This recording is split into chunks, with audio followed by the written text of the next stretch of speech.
debut. I mean, and if it wasn't for the center fielder for Atlanta, he would have had 3 hits last night. So he was a dog, and they need him, right? And the thing for me with Robert Hassel, I was kind of surprised that he wasn't on the initial roster coming out of spring training because of how well he hit it then. So happy to see him up and running now. I think he will be great for this team. It feels like if he can come into your lineup and give you some pop offensively, think about what you have right now on offense for a team last year and for parts of this year that just struggled and couldn't hit the baseball. I believe last year they were last in the National League in home runs. Now think about your lineup if Robert Hassel is going to be hitting the ball this way. As we mentioned, a 2-for-5 debut. You got Robert Hassel cranking it well. K-Bear Ruiz batting .283 on the year, having a hell of a season. C.J. Abrams playing at an all-star level right now, looking like a legit superstar at shortstop. James Wood, we know the power and the natural swing that he has, set up to be one of the best hitters in Major League Baseball for the next 10, 15 years. All those guys are in your lineup. Nathaniel Lowe, who has been a ribby king this year, he's in your lineup. All of a sudden, offensively, you look pretty damn good if you're the Washington Nationals. Now, the key for this group, and last night they were brilliant. They've been brilliant in this series. They were really good against the O's. Your bullpen is now all of a sudden improving, right?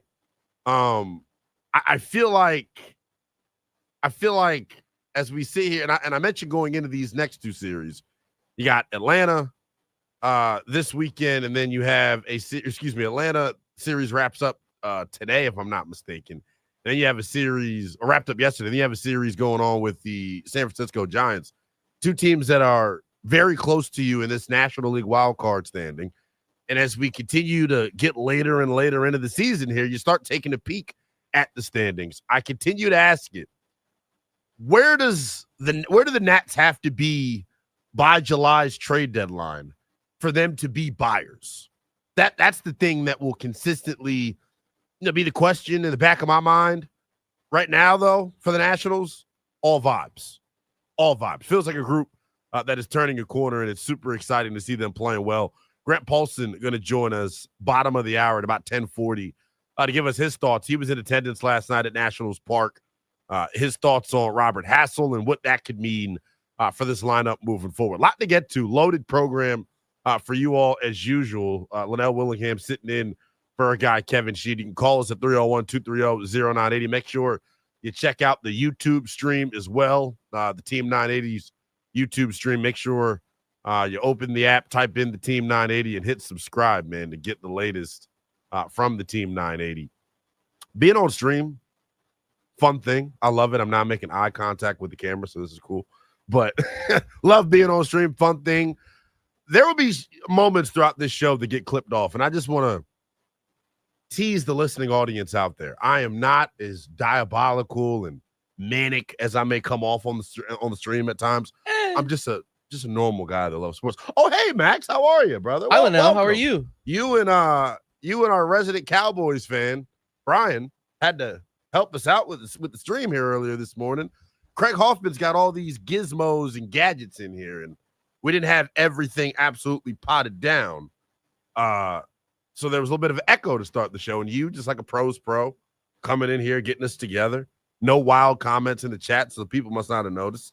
No, I think we were good. We're flying under the radar today. I think that's a good thing, is what they say in the world of sports. Sometimes. On occasions like this, yeah, it's probably a positive. Speaking of flying under the radar, one item locally that I think continues to fly under the radar is what the latest and next steps are when it comes to RFK 2.0. Mark Ein was on the Junkies yesterday and had some very interesting thoughts. It feels like, to me, where things currently stand, it's kind of a situation where,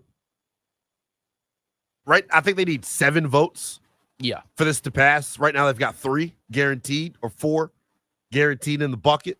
Oh, they were closer than that. No, that's why hearing all these councilmen come on the show, come on shows across our networks is so interesting. Councilman White was on with Grant and Danny 2 days ago. He currently right now is a no. So this thing is all fluid is how I would describe it. For sure. Every time we've had this conversation about the stadium, my overarching thought is that, yeah, it happens because there are too many folks of power that want it to happen. And when you have this amount of momentum in favor of something, traditionally it ultimately just gets done. And it's not something that people tap dance and mess around with. I do think eventually I feel like it'll get done eventually. Yes. Because like the chairman Mendelson has said as much. Like and Phil, we all know how big Phil rolls. Well, yeah, but he also said here, I actually want to play this for you because he said verbatim, we will reach a deal. It's just kind of a matter of working some things out and things like that. So here, just take a listen to this. I do think that there will be some public subsidy. We will reach a deal. I do think the deal can be improved. My personal view that we should not use public tax dollars to subsidize a private entity, namely the stadium, is not the majority view. The prevailing view in the council is that we need to do our due diligence, scrutinize the proposal, and make sure it's the best deal possible for the district and for the taxpayers. See, and I get where Phil Mendelson is coming from, right? It's politics involved with all of this, right? It's now more of a political issue than it is a sports and entertainment issue. Let's just get that out of the way first and foremost, right? Here is the thing with what Phil Mendelson just said. At what point, because you can fight and fight for the best deal possible, at what point do you put pen to paper and shut the hell up? Because that's really what it comes down to here. And I happen to agree with Phil Mendelson. A deal will get done, but not for the reason he thinks. This deal gets done because if it doesn't, it would be one of the biggest financial fumbles in the history of the district. Let's just put it, let's be open, honest, and transparent about it, right? The type of deal that Josh Harris and the 21 limited partners of the Commanders are offering to the district is one that you simply cannot turn down, especially when you consider the landscape of stadiums across the United States.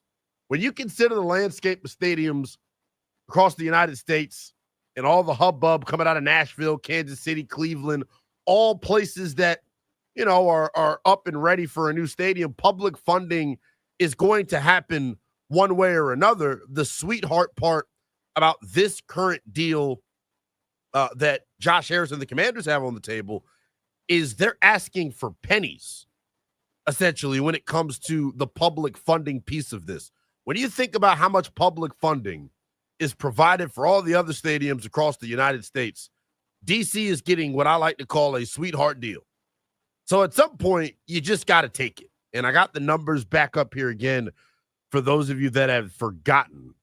Right now, the public investment only expected to be about 24%, leaving the other 76% to be covered by the Washington Commanders. Now, this investment in this development will be the single largest private investment in the district's history.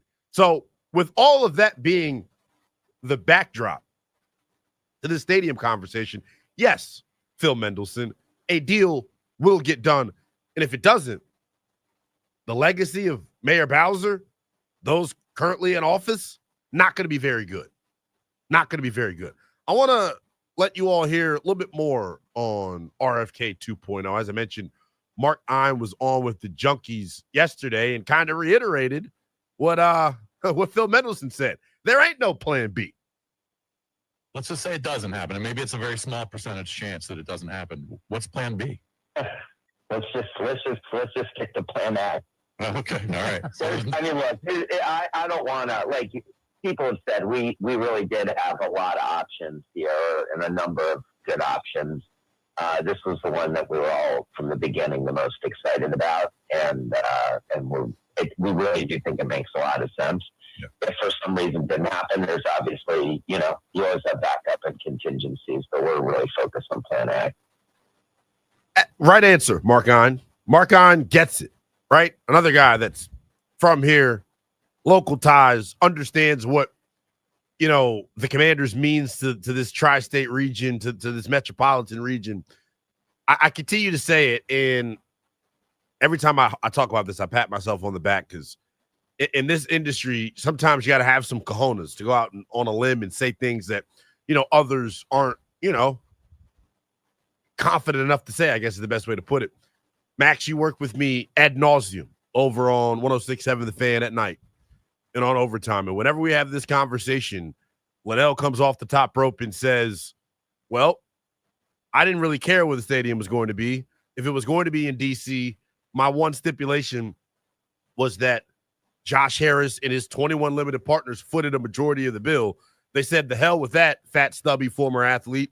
We're going to do you one better, and we're going to cover 76% of this thing, making it the single largest private investment in the history of D.C. So they're playing ball. Yep. The Commanders clearly ready to play ball.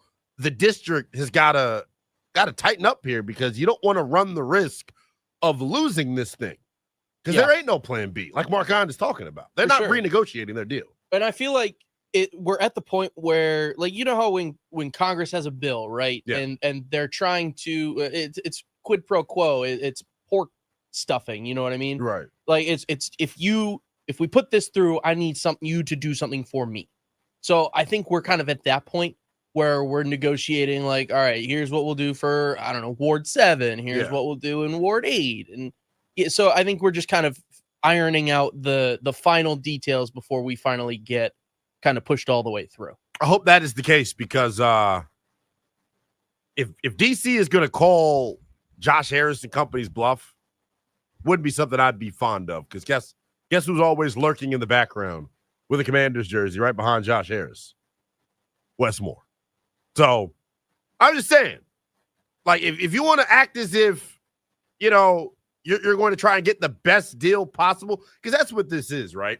It is political posturing at this current juncture because they want the best deal possible. And I get it. But at some point, you got to keep the main thing the main thing. If this deal doesn't get done over a couple $100,000 or something nutty like that, then all parties involved are going to be caught with their pants down. Because, like, at that point, it's a drop in the bucket that you're going to make back, that you're easily going to make back with A, the NFL draft, B, a Super Bowl if you build this stadium, and like all these mega events that are going to be coming to DC. Taylor Swift wouldn't come to FedEx Field. Taylor Swift would come to a new stadium. And this is the thing, right, about where we've been with this. This is Washington, D.C. First and foremost, it is an embarrassment to us as a metropolitan region that one of the top markets in the country, we're not talking about Wichita, Kansas having a dome for a Super Bowl. We're talking about D.C., damn it. It's embarrassing that we're just now getting to the front of the line, so to speak, in terms of having the ability to host these mega events. As Max put it, Super Bowl, draft, WrestleMania, Taylor Swift, and Mr. Swift, who should retire because he looked like Mr. Swift in the Super Bowl. But like it to me, it's just, I don't know. It's got to get done one way or another. I'll leave it on this. If the DC council members want to play skinny and play hardball, the stadium will be in Maryland. Point blank. 301-230-0980, the number. A lot more to get to. We're going to get into Terry McLaurin coming up in the 11 o'clock hour, coming up at about noon, actually. Final hour of the show, we'll get into Terry McLaurin. As you all know, our pal Scary Terry due for a big-time payday, especially after the numbers he put up last year.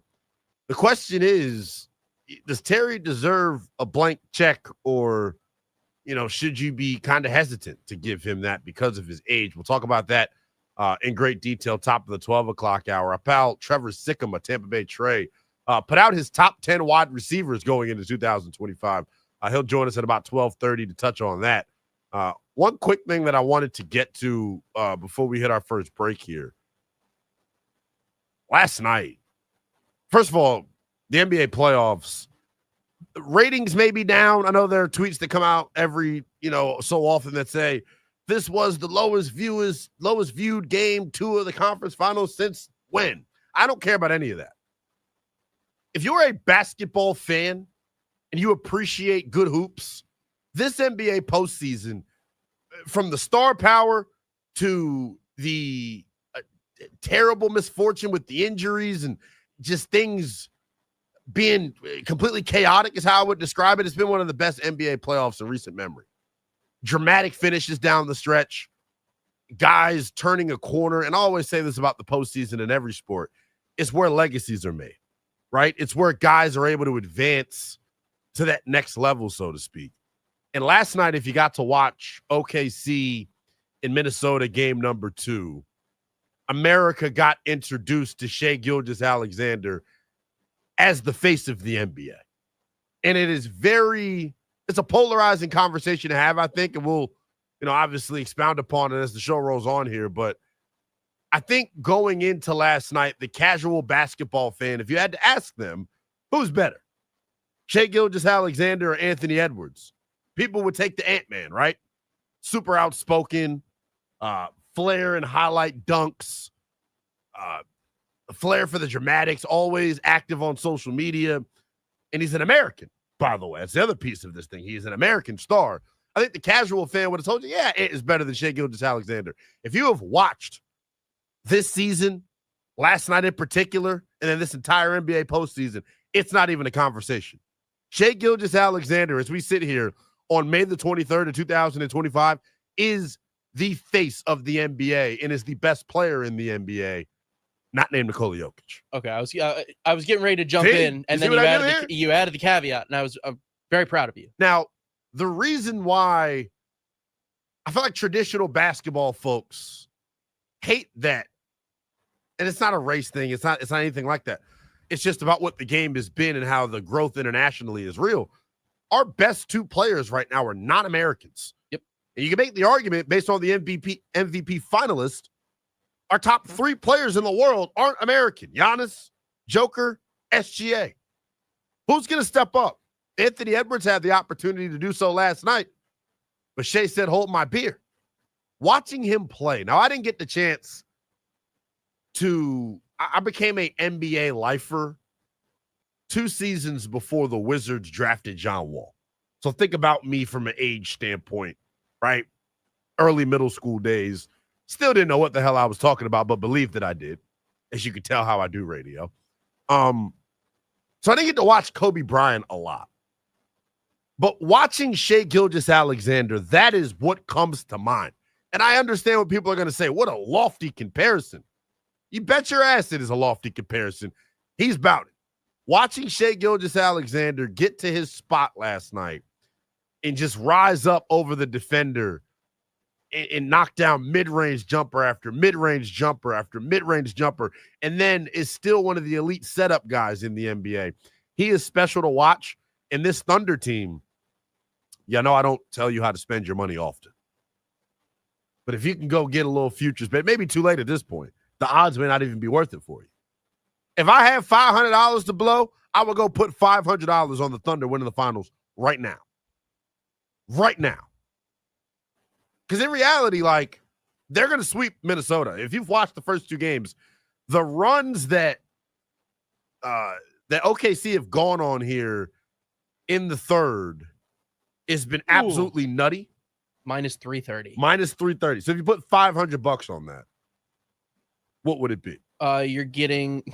You're winning $151. It's so not really worth it, right? Vegas understands what the hell is going on when it comes to the NBA and the finals, right? We get it. Now, here's the thing. There's no chance that the Pacers or Knicks winner beats OKC.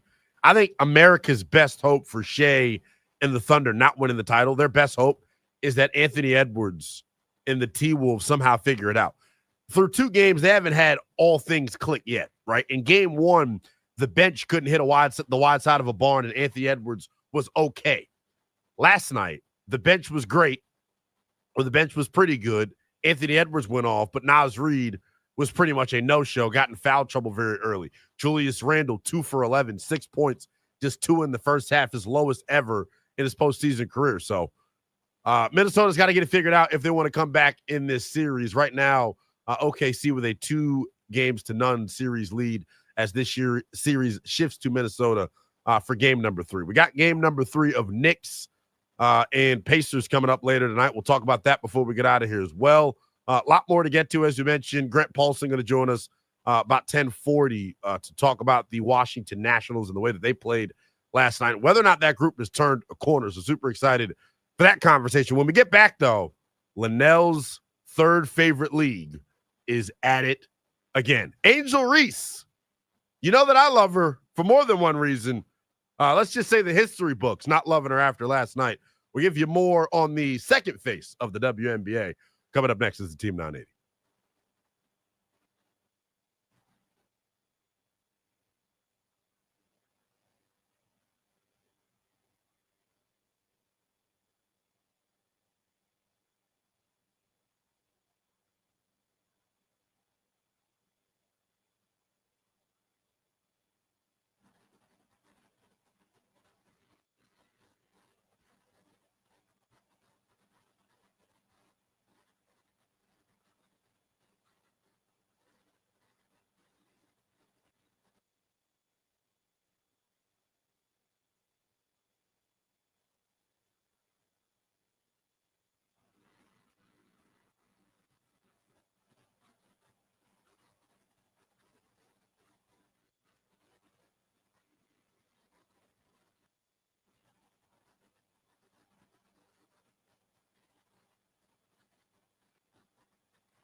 We're off and running on the Team 980. We're always live and free on the Odyssey app as well. You tapped in the youngest in Charles and Willingham, sitting in for a guy, Kevin Sheehan. He is back with you, I believe, coming up on Monday. A lot more to get to in about 10 minutes or so, 15 minutes or so.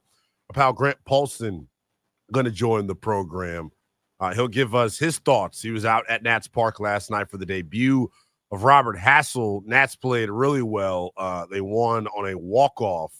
Ahmed Rosario with a single in the bottom of the 10th to score Robert Hassel. So just a really eventful night last night at the park. Nats winners of 5 in a row. The bullpen, playing a hell of a lot better. Has this group turned a corner? We'll chew on that with Grant Paulsen coming up in about 15 minutes. Right now, though, something that I wanted to get to, it was dropped into our pre-show folder by our super producer, Mad Max. And I don't know if this was you, Max, trolling me, or is this you trying to come up with good conversation and have good dialogue? It could be both. It could be both. Can it? It could be both. Last night, it pains me to say this. I'm probably had to wash my mouth out with soap. I'm gonna have to finish reading it. I'm gonna have to read you the game cast if that's what you're not about to read. No, I am. Angel Reese goes 0 for 7 from within 4 feet of the basket. It's how the most misses from that distance in the WNBA over the past 10 years. Can I defend her? What are we doing here? By all means, man. Can I defend her? It's your show. It's your platform. Go right ahead. You're lucky we're not on XM because I'd have something to say about why she's missing so many layups. Wink, wink. But no, look. Angel Reese, what it doesn't say in that, what that game cast, as you referred to it as, Max, what it doesn't say in that game cast about Angel Reese last night, and Angel Reese over the first couple of games of the season here, still a rebounding savant. She had 8 offensive rebounds last night. Okay, yeah. Because she misses so many shots. I know what you're going to say. 5 turnovers as well, and she was 0 for 8. It was not a great night for her. Mind you, they played the best team right now in the W, the New York Liberty, who added our own Natasha Cloud and have really turned the corner since she's gotten on this group. They're a super team out there in New York. They're coming off a title win. Yeah, they they're are. So dominant. for them to add Natasha Cloud was absolutely ridiculous. But that's here nor there. That's here nor there. When you're going up against Jonquel Jones all night long, right? It's going to be a rough night for you if you're Angel Reese. Yeah, Jonquel Jones, pride of George Washington, one of the best bigs in all of the W. Angel's got to be better. I think what's happening now with Angel Reese in this missed layup thing, I think it's mental. I really do. She works too hard, puts in too much work, it is too focused, too locked in for this to be an actual thing and for her to just to continue to blow layups. I hope it's not something that continues. You know what I hate, though? You know what I hate, though, about the conversation and the discourse around her? People only want to focus on the bad with her. Why do y'all not acknowledge that she is already, at this early stage of her career, already the game's best rebounder? She's in year number 2. She's probably the best rebounder ever in the history of the WNBA, and all we focus on is the negative with Angel Reese. I get it, though. I get it. I continue to put it like this. If this rivalry is going to advance and escalate, or excuse me, if this league is going to grow and advance the way that I think it can, and that would be, really spearheaded off of this Caitlin Clark-Angel Reese rivalry, one, Angel has got to be better herself. And then 2, when they play each other, talking about the Fever and the Sky, Indiana and Chicago, when they play each other, like, Chicago's got to be more competitive. Point blank. Chicago's off to an 0-2 start right now. It's hard when one of your faces of the league are playing on a bad team. And now she's playing bad. So it's kind of like adding insult to injury. It's still 2 games into the season. It's 2 games into her second season in the W. I am not going to overreact. I am not going to make memes and talk trash about Angel Reese like she's some unqualified geezer. She is a dog, a beautiful one at that. Last night wasn't her night. I don't know how much more you want me to say about this, because y'all not going to get me to come up here and badmouth Angel Reese. And I know some of you out there think I'm playing the long-term game for when she becomes a free agent Absolutely. and signs here in You're Washington. absolutely. Maybe she could be my sugar mama. That's what Yeah, she gonna move in the same building as Bilal. Well, that would be a short trip. It would be a very short trip. Do you think this is my bigger question with this? And I guess if you all want to chime in on the phones with this, you can as well. 301-230-0980 while we briefly touch on this. Does the WNBA, am I crazy for my thought that the WNBA has the star power and now the forward momentum to rival Major League Baseball and the NHL for the third most popular North American pro sport? How far are we away from that being a thing? I know they're not there right now. I'm not ignorant. But here's the thing. And when you look at it like this, it's almost jaw-dropping. Technically, Max, listening audience, technically, technically, right? Technically, the WNBA is already more popular than the NBA. When you think about where this league started, how young the league is, the popularity it already has after being one of the newer pro North American sports leagues, they're doing the damn thing. That's the way that I would look at it. They're doing all right. They're doing great. They're doing pretty damn well. And I think it also has to do with the fact that it's May. It's late May. What else is happening? Yeah. Credit, but Stanley Cup playoffs have been interesting, but yes, that's true. No one cares about hockey, Chris Russell. Well, I do. And the Florida Panthers have waxed the Carolina Hurricanes for 2 games in a row. It's been wild. It's been very, very nice to see. But back to the W. Yes. That Indiana Fever Chicago Sky game between Angel Reese and Caitlin Clark, that averaged 2.7 million viewers. Yes. The average NHL game for regular season gets like anywhere between 500 and 750K. And I think the NBA is between 750K and 1 million. Okay. Something like that. And I think baseball's down there with the NHL around 500 to 750 as well. So if the W keeps doing this, yeah, I could see it. So a lot was made over the foul that happened in that game over the weekend. There was a lot made of that foul, especially between people at ESPN. Scripted. It was the A block topic on Get Up and First Take. So Kathy Engelhart, take a bow, my good sis. You have your league at the tip of everybody's tongue. Now, what Max mentioned, right? It's the end of May. Not a whole lot going on right now. But this is why you have the lane to do this.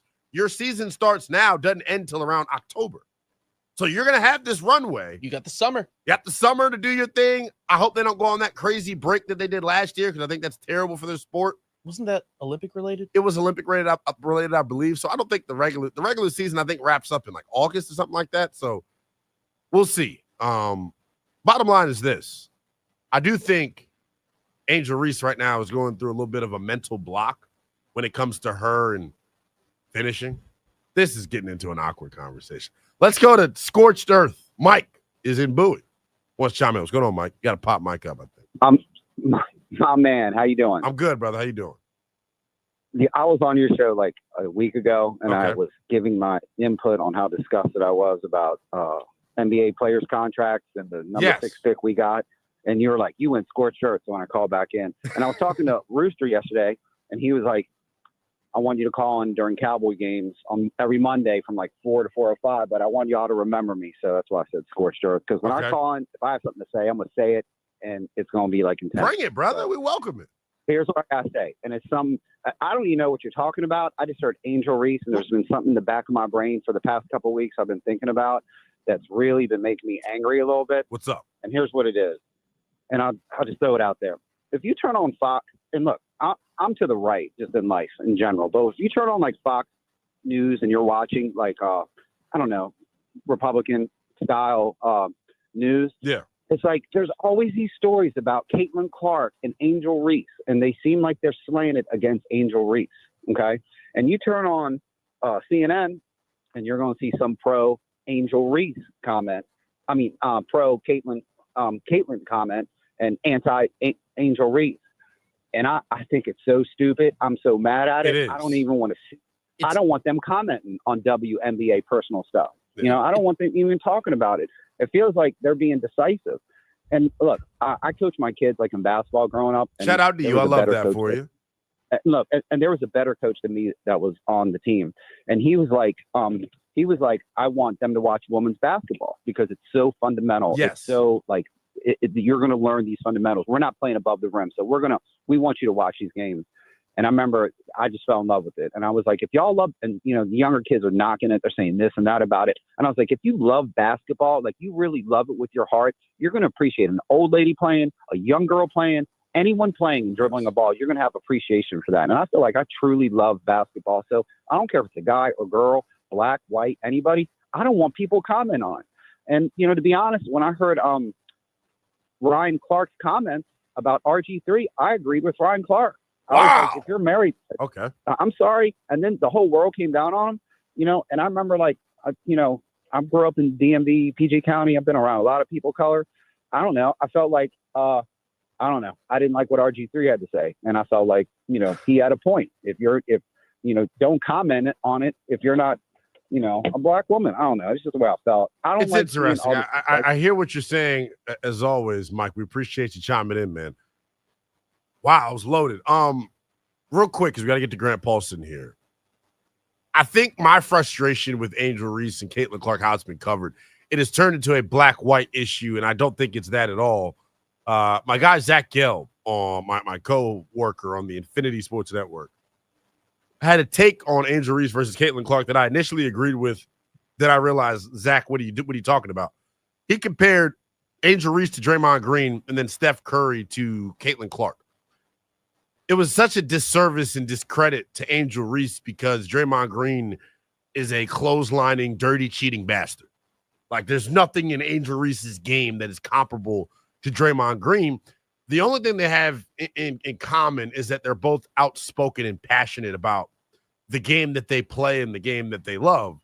Other than that, I don't really see it. Bottom line is this. I do think the WNBA is continuing to grow. This week has been huge for them. Get well soon. Angel Reese is the best thing that I will say after a historically bad showing last night. 301-230-0980. You know who had a historically good showing in his Nats debut? Robert Hassel. Grant Paulsen joins us next, the co-host of the Bustin' Loose Baseball podcast. He's also the host of Grant Danny weekdays 2 to 6:30 on The Fan. He joins us next to give us his thoughts on Bobby Barrels lighting up Nats Park last night, going 2 for 5 in his major league debut. Grant Paulsen joins us next.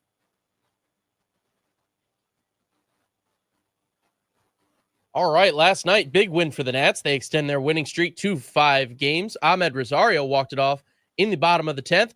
For the Nats, they win 8-7. Robert Hassel became the first Nat to notch 2 hits and 1 stolen base in his debut. The Panthers, they waxed the Hurricanes 5-0 in the Eastern Conference Final. They take a 1-0 lead, or 2-0 lead, excuse me. And the Thunder beat the Timberwolves 118-103 to jump out to another 2-0 lead in the series. 2025 MVP Shai Gilgeous-Alexander notched 38, 3, and 8. Caitlin Clark's 140-game streak of scoring at least 1 3-pointer has come to an end. The Fever still able to pull out the win over the Atlanta Dream, 81-76. The Colorado Rockies are off to the worst 50-game start in MLB history after they're swept by the Philadelphia Phillies. They sit at 8-42. This update is sponsored by the Team 980 YouTube page. Just open the app, type in the Team 980, and hit subscribe. Kevin Sheehan is live from 10 to 1, and Craig Hoffman from 4 to 7. Don't forget to like the stream and turn on notifications to stay up to date on all things DC sports. And that's what's trending.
Moving and grooving right along here on the Team 980. We're always live and free on the Odyssey app as well. Tapped into the youngest in Charles and Willingham, sitting in for our guy Kevin Sheehan. He is back with you on Monday. We'll take you up to 1 p.m.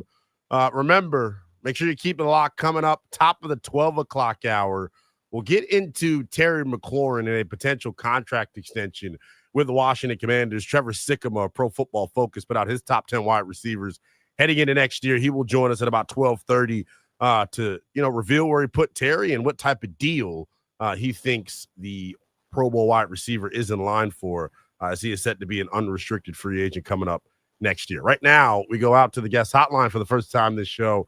We find our pal Grant Paulsen, the host of Grant and Danny, weekdays 2 to 6:30 over on 106.7 The Fan. Also the co-host of the Bust and Loose Baseball podcast with our pal Toby Altizer. You can download that wherever you get your podcast. Good morning, my brother. How are you? Lynnell, what's good, buddy? How are you? I am good. Doing a lot better after the way the Nats have been playing. Bobby Barrows last night. Robert Hassel, as you tweeted, became the first player in Nats history to record a multi-hit game and a stolen base during his major league debut. What were the vibes like last night at the park? And for you, someone who follows this thing super close, were you at all surprised by Robert Hassel being prepared for a big-time moment? I wasn't surprised by the performance because it's a long time coming. He's waited 5 years for this. He was drafted out of high school at 18, Lynnell, by the Padres, 8th overall. At that time, he was actually viewed as kind of a can't-miss, top-of-the-board talent, obviously, to go that high. But he was one of the better prospects in the game at one point in time because he's a complete player. All the 5 tools are part of the tool belt for him. He can run, he can field. He's got some power, although I'd say at this point it's probably fringe average. He's more hit for tool with doubles ability going gap to gap. And he's a guy who's going to steal some bases for you. So I think he can do a little bit of everything. Yeah. Over the last couple of years, he has dealt with a bunch of injuries. And because of that, his production has waned in the minor leagues. And, frankly, I think he's not the prospect he once was because as he's played more and more, I think, there are areas where you'd say, okay, there's nothing plus. There's not like this great carrying tool where he's got a 70 grade ability on a 2080 scouting scale. Like he's not going to do anything at a really, really high level. He's just a very solid player. But to come up as experienced as he was in the high minors, double and triple A, he played more games at those 2 levels than most of the guys the Nats call up that are high-end prospects. And he had a great first game. As you mentioned, he had 2 hits. He actually got robbed in the 9th inning. Should have had a 3rd hit. Michael Harris made a diving catch. His first hit came on the first pitch he ever saw on the show, which was awesome. He laced it right into right field, kind of stayed within himself, and it was just a really good approach.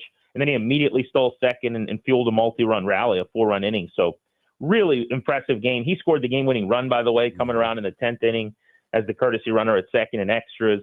So it's just a memorable night for him and his family, and it was good vibes. To answer your question at the park, man, that's 5 straight wins for the Nats, 6 of their last 7. They needed this after a rough patch. They'd lost 7 at one point last week without a win. So they're kind of erasing that with their winning streak right now. Yes, they are. And, you mentioned they're winners of 5 in a row. The big issue with this group to start the season has been the bullpen. They've actually turned a corner during this mini run as well. During the first 39 games, the bullpen's ERA 7.29. Their last 10 entering last night was 3.12. Do you think this team is turning a corner, Grant, or is it a byproduct of, back-to-back series against, the Orioles and a kind of a struggling Atlanta team? No, I think they're playing a lot better because of what you just said. I mean, the bullpen has gone from being historically awful, one of the worst we've ever seen statistically to that point in the season. I mean, that's not hyperbole. It was that bad. To pitching like a big league bullpen. And it's not just random. I mean, they've made a lot of changes. They got rid of 2 of the guys that were among their worst relievers early in the year, a lefty Colin Poche, righty Lucas Sims, who are no longer with the organization. And they have brought up some young arms that they've given a chance from their system in Jackson Rutledge, a former first-round pick, who was a starter they converted to the bullpen, and Cole Henry, a former second-round pick out of LSU, who was a starter they converted to the bullpen after a ton of injuries. And both of those guys have pitched very effectively. In fact, Cole Henry last night, Lynnell, had a scoreless inning. He's pitched 15 times, and 14 of them he is not allowed to run. Now, both of those guys initially just got a lot of low leverage, insignificant innings, but they have now started to get more and more opportunities in higher leverage which is very smart. And I think it has helped them a lot. And then, they've been able to get the ball generally to their closer, Kyle Finnegan, who is a big league, legitimate, credible reliever. And he's had a very, very strong start to the year as a closer. So now you're talking about having kind of 3 guys you trust in their roles. They've added to their bullpen by getting their rotation a little healthier. Michael Soroka, who got hurt in his first start of the year and missed several weeks, is back in the rotation, which means Brad Lord, who was filling in out of the bullpen and into the rotation, is now back in the pen to give them some length, even though he scuffled a little bit. So when you add all that together, then you could just get guys that have, started slow that are improving, like Jorge Lopez, or, Jose Ferrer goes from being maybe a setup man to the middle innings and a little bit of less of a, high wire act for him. It's worked out. So they're pitching a lot better. And when that happens with this lineup, they're going to win a lot more baseball games. I mean, they've got I'd say a serviceable rotation, and they've got a average-ish lineup.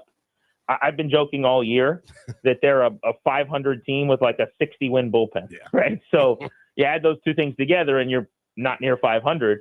But lately, they've been a 500 team with a 500 bullpen, and that's how you start to string some wins together. With the record in mind here, and obviously it's just May the 23rd, so very, very early on here still.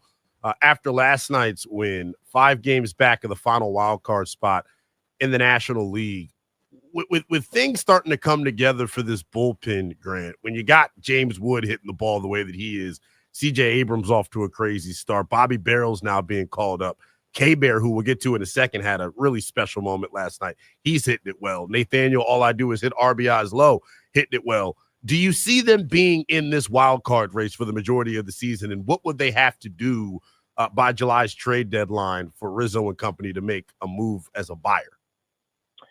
So I don't think that's realistic, raining on a parade here. I just don't think they're that caliber. But look, they've got a chance to change the opinion on that, and they get to decide that with how they play.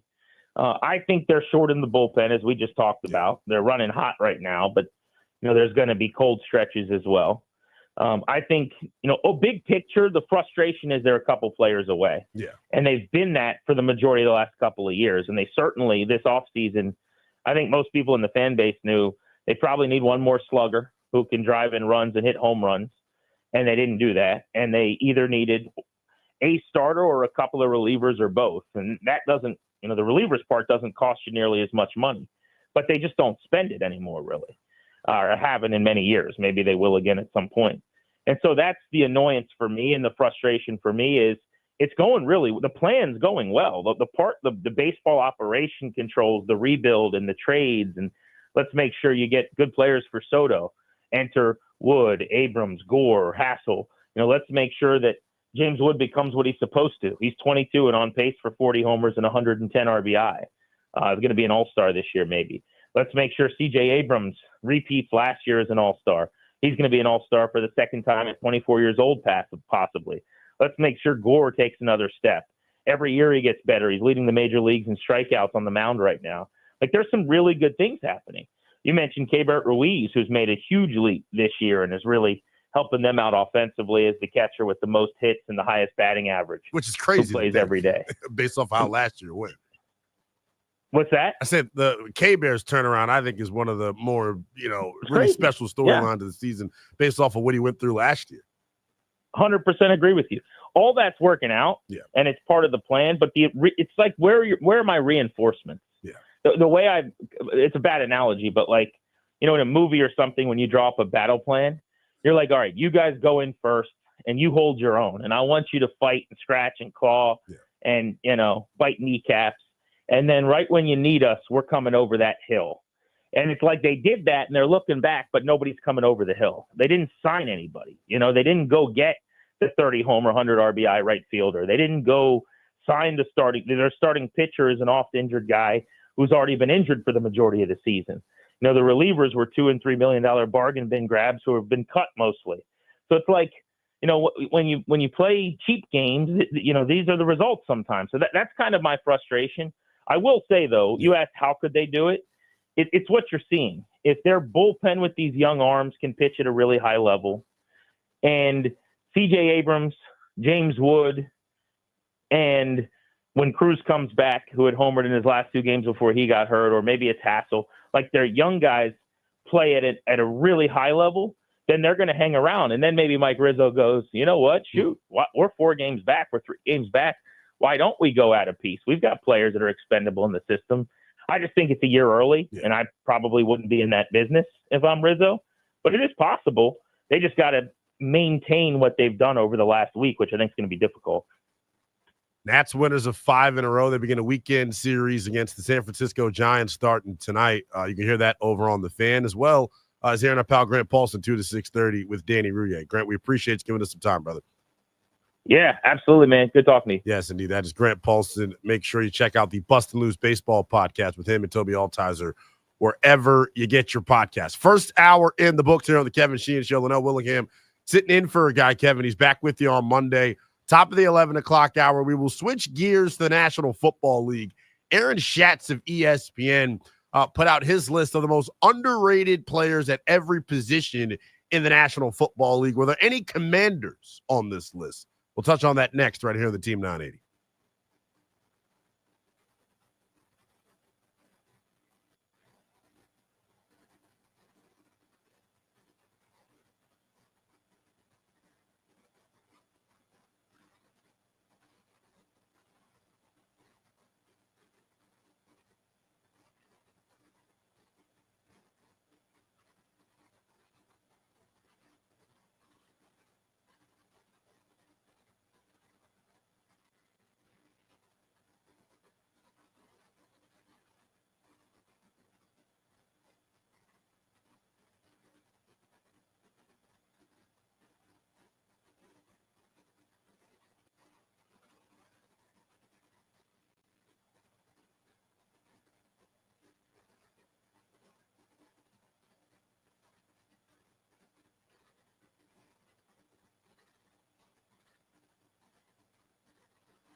Big thank you to our guy, Grant Paulsen, who joined us at about 10:40. If you missed any of that conversation, download the always free Odyssey app.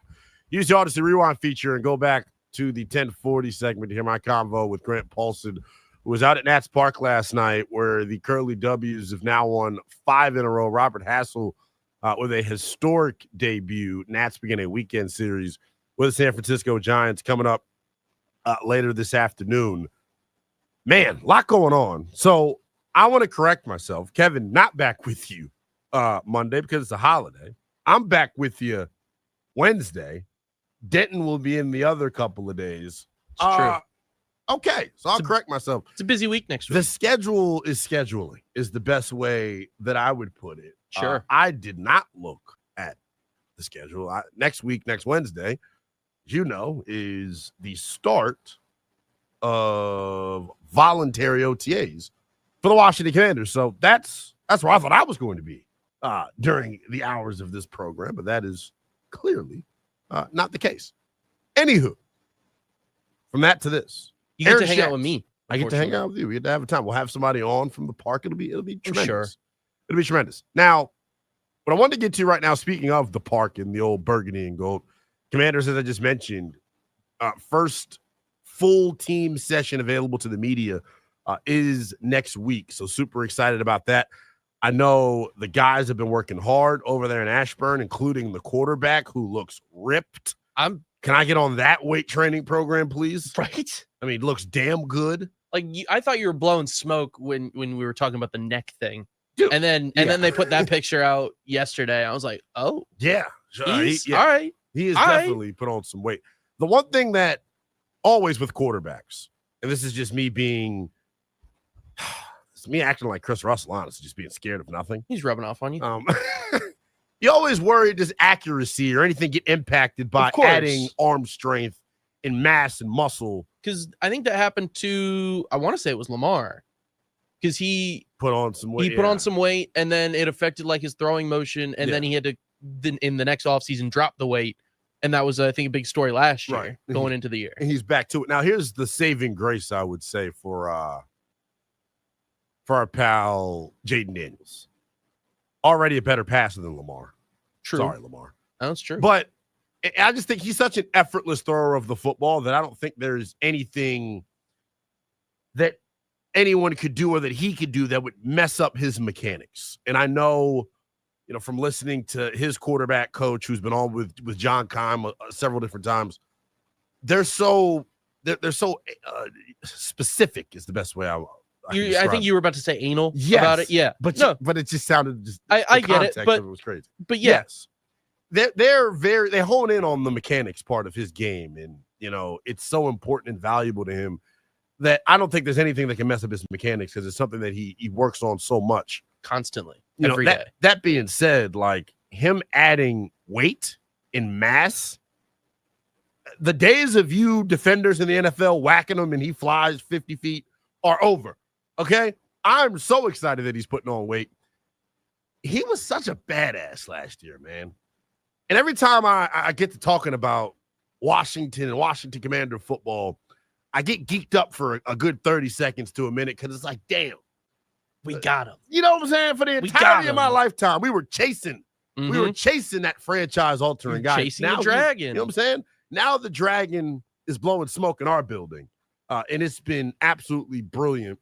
I can't wait to see him in this offense take the field next year. Speaking of this offense, I think a couple of new pieces, right? Deebo Samuel added to the fold. Your first-round rookie right tackle, we assume, Josh Connolly, added to the fold. Former All-Pro Laramie Tunsil. Your fourth-round rookie, Jalen Lane. One guy that I have my eyes peeled for that I know the fan base is giving no shot to make the team and not giving him really any respect at all is Michael Gallup. I think Michael Gallup is someone, and I know I know that a lot of folks out there looked at that signing and went, over the hill, Cowboy connection. You know, is that the reason we should be excited about him? The reason I think you should be excited about Michael Gallup, and this may be a steamy take, shocker, right? When people walk away from the sport, they do it for a reason. Everyone's got their own reason. It could be family issues. It could be health. It could be Hunter Renfrow, where you drop down to like 140 pounds. Yeah, you know what I'm saying? It could be, anything could cause you, to have to move on. But when you have the drive and the work ethic to get yourself back into shape, and any athlete out there understands, a lot harder to get back in shape after you've already been the man physically, right? Or any of us, really. Yes. Yeah. Well, you and I both know. Literally. Yeah. You and I both know very well. It's hard as hell. It ain't easy. So the fact that he has put in the requisite work to get himself onto an NFL roster, be a training camp body is what most of you are describing him as. I will go back to this. And Brian, our video producer, I know you can attest to this. When Michael Gallup and Noah Brown were in Dallas together, Michael Gallup, clearly the more decorated of the two receivers, clearly the better of the two receivers. I expect that to remain true this year in Washington. And I know Noah Brown was a godsend for us last year, right? Came out of nowhere in his first game action with this franchise. He won the game for them against the Giants, pretty much. That being said, Michael's faster than Noah Brown. Mike's got better hands than Noah Brown. He has always been a better receiver than him, so I would not count Michael Gallup out, especially if you were in the camp of one Noah Brown last year. Now, going to be difficult for Noah Brown, I would say, to replicate last year's success because he really did come out of nowhere. The other thing he had a knack for was drawing defensive pass interference penalties down the field, led the NFL in defensive pass interference yards. So that's a stat that matters, especially with our guy, Jaden, who has an affinity for throwing the deep ball. But that being said, like, can he replicate it? You know who else I wonder, can they replicate last year's success? Aaron Schatz put out his most underrated starters at every position entering next year. And there's one commander that makes this list. One commander that makes this list. And it's a commander that made the headline. He's made the headline, going to be a first ballot Hall of Famer when he retires. He's got Zach Ertz rated as the most underrated tight end in all of the National Football League. And there's a little blurb and excerpt. I'll tweet it out at NELL_BTP. Zach Ertz was big time last year. And I will never forget. This is why I say this industry that we're in, sports media, is the greatest profession ever. It's like we're weathermen. The only world and profession where you can be dead ass wrong and get promoted, keep your job. Yeah. People think highly of you still. It's pretty great. I was in the minority, or maybe I was in the majority, I guess, when Zach Ertz was signed. I was sitting right here with my guy, Chris Russell, and the news came across the ticker. And remember, they signed him before free agency started last year. So he was their first new commander. Mm-hmm. And that was our like intro to, Adam Peters and Cliff and company. When they signed him, I rolled my eyes and said, why did we sign this old ass catch and fall merchant? We're unmoved. You know what I'm saying? It was unmoved. The needle did not move for your boy. I was not a fan of the Zach Ertz signing last year. Boy, did he make an ass out of me. Not only did Zach Ertz exceed expectation last year, every metric analytic shows that he was quite literally one of the best tight ends in football last year. And it's crazy because at 34 years of age, you just don't expect it. You just don't expect it. Now, the numbers aren't super gaudy, but they kind of are for a tight end. 66 catches, 654 yards, 7 touchdowns. And really by season's end was the safety net for Jayden Daniels and the guy in the red zone. Yeah. Like, they had this unspoken kind of like weird mental connection. Mm-hmm. You know what I mean? Because like Zach Ertz would, go out, hit the hitch, find a soft spot. Jayden would immediately find him. Boom, first down. Ball's there. So their rapport was huge last year. And I don't think, and Jayden would attest to this, I don't think Jayden has the career or the rookie year that he had without Zach Ertz being Mr. Steady Eddie and so reliable for him. Agreed. A season ago. Couple of advanced analytics on Zach Ertz from our guy Aaron Schatz of ESPN. Ertz ranked 10th among all tight ends in DYAR. That's defense adjusted yards above replacement metric. This is the one that stands out to me because throughout the duration of his career, he was not known for this. Last year, he had an 85.7 run block win rate, one of the best amongst starting tight ends in the NFL. And Washington got him back on the chizzy, as I like to call it. 1 year, $6.2 million. They didn't go out and address the tight end position in the draft or free agency. I didn't expect them to. One, they brought back one of their own, and John Bates, who we consider to be one of the best blocking tight ends in football. Zach Ertz has said as much as well. And they drafted Ben Sinnott in the second round, a year ago. So I didn't have this high expectation for them to add an outside piece to this room. One thing that we talked about leading up to the start of free agency was how much money Zach Ertz was going to be able to garner, because the numbers are pretty damn good. The numbers are good. The impact on the team individually, I thought, would boost his figure up just a little bit. They got him back on a discount, as I mentioned. 1 year, $6.2 million.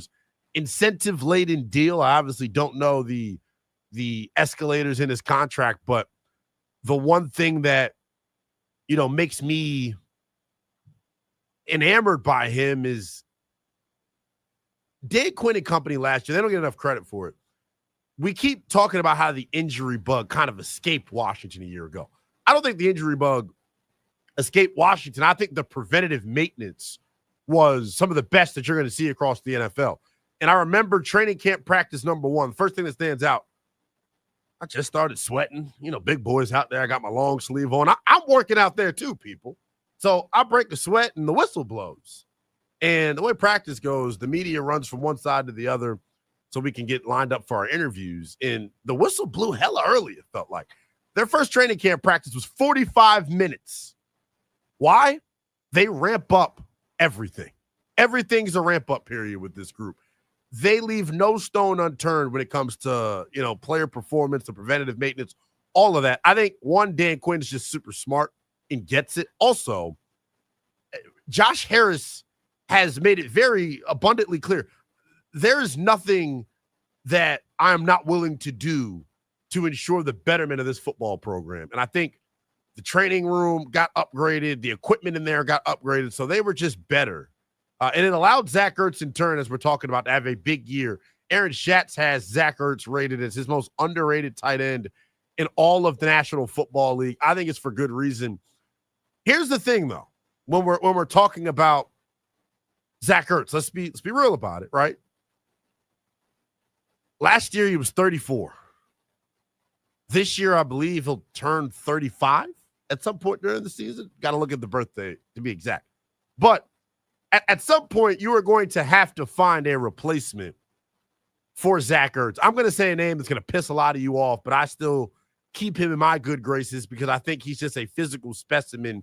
And I actually thought he had a pretty good camp last year. He had a big drop, though, in that preseason finale that I think got him cut. Cole Turner. And Zach Ertz will be 35 in November. November what, Mad Max? November 10. Ooh, 4 days older than allegedly the second youngest in charge. But no, last year it was very clear with Ertz that there was some juice in his step. He played really well. My question is, can he replicate that success next year? If you're somebody out there that has doubts or reservations about that, welcome to the party. It's not a slight or a jab at Zach Ertz. It's the reality of the situation. It's the reality of the situation. You can get at us in the YouTube chat as well. The Team 980's YouTube page is where you can check out the Kevin Sheehan show live 10 to 1 Monday through Friday. Make sure you hit the like button, the subscribe button, and turn on the notifications to stay up to speed with all things DC sports. I want to read a tweet from our guy, Marcus Edlin, who says, Lynnell, what you said about preventative care is going to restart Marshawn Lattimore's career. I hope so. I hope it does too. In terms of he is that chess piece for this defense that I think will really dictate whether or not they're an average unit or a really good unit. Mm-hmm. Marcus Edlin also says looking for a big jump in Ben Sinnott this year. So the social team posted him the other day, making a one-handed grab. I did see this. You saw that? It was similar to the NFC Championship game. It was. But did you see Josh Norris of Underdog also put out? Yes, and blocking. Yes, a Ben Sinnott blocking weapon tweet yesterday. And I was like, interesting. So here's the thing. When I look at Ben Sinnott and what he ultimately could be in his career, I think that Jets catch in preseason and the run after catch kind of where he had three guys on him. It changed how we view him. Set expectations pretty high. I think he's more John Bates than he is Zach Ertz. For sure. I could see that. You know what I'm absolutely. saying? Yeah. Because when he came into the league, he was billed as like a use check type. And use check feels a lot closer to John Bates than he does 100%. Zach Ertz. You know what I mean? 100%. So that's real. Our guy Chike Kamara says my thing about Michael Gallup is he was kind of injured frequently. Both Cowboys receivers that we have here are injured a lot, 100%. Mark says, Willingham, you're a G at this work. Keep it up. I appreciate you all chiming in. Look, on Mike Gallup here real quick, our video producer, who I'm guessing this is you that typed in via the Team 980. Of course, it was Brian. Says Michael Gallup's knee was cooked food after that ACL surgery, and he lost explosiveness that made him a top-tier deep ball threat. I think that is fair. One thing about the ACL tear, I don't like to judge guys immediately following the clearance because you get cleared. There's you said a ramp up. Right. And I can speak to this. So I tore my ACL 3 times. Terrible luck. So the one thing I notice each time coming back, and right now I actually feel the best, when you tear it, how they clear you is there's a set of hurdles you got to clear. There's a checklist, one of which is atrophy to your quad. They measure your injured quad to your healthy quad. I got cleared, but I still had about 1.5 centimeters, 2 centimeters difference in atrophy. And some people are going to think that's nothing. You can be cleared physically, but you're still working to build that muscle back, which in turn translates directly to the explosiveness element of it. So maybe Michael Gallup, because he's a couple of years removed from being under the knife, maybe there are some steps he has taken physically, right, to get himself back to where he once was, as Brian alluded to, one of the elite deep ball threats in the National Football League. He used to cook our ass. Him and Dak used to go crazy against us. Oh, I remember. Yeah. Use members that's, don't you, Mad Max? No. Bottom line is this, though. Aaron Schatz has Zach Ertz rated as most underrated tight end in the NFL. I think it's a damn good take. I feel like Ertz going into next year, our guy Mike Clay of ESPN projected a pretty sizable statistical drop-off for Zach Ertz. I think he only had him with like 483 yards, almost down 200 yards. And that makes sense when you consider the added weapons, Debo, Jalen Lane. Hopefully the running game's better. So maybe there are just less opportunities for him. Maybe Ben Sinnott takes a step forward as well. But I think as we sit here today, he is your best red zone weapon. Zach Ertz.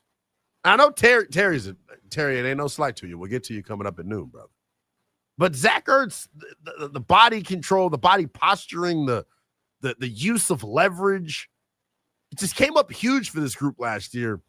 He got robbed against Pittsburgh when they didn't give him the centimeters ball spot that they should have given him. Kind of got robbed against Chicago on a touchdown that probably should have been called. But then again, yes. I was there and it looked like a touchdown to me, but I also could my brain might be changing the memory in my head. Yeah.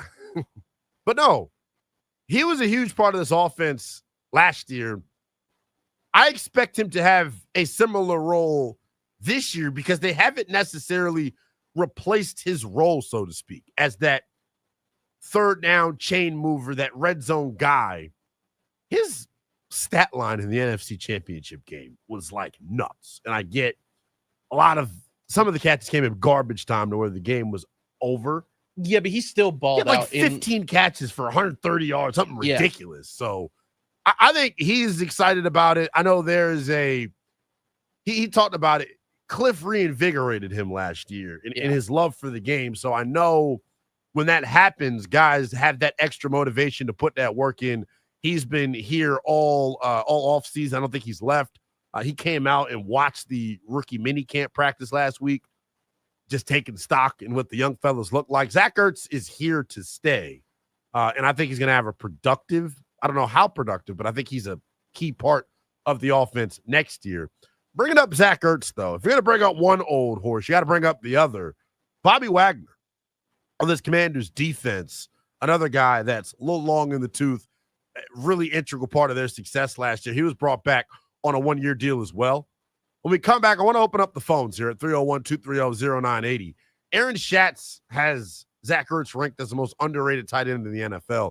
If you're going to bring up Ertz, I want to bring up Wagner. Which Commander vet is most likely to replicate last year's success, Bobby Wagner or Zach Ertz? I'll give you my thoughts on that, plus take your calls next here on the Team 980.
It is the Kevin Sheehan Show right here on the Team 980. We're always live and free on the Odyssey app as well. Lynnell Willingham sitting in for a guy, Kevin Sheehan.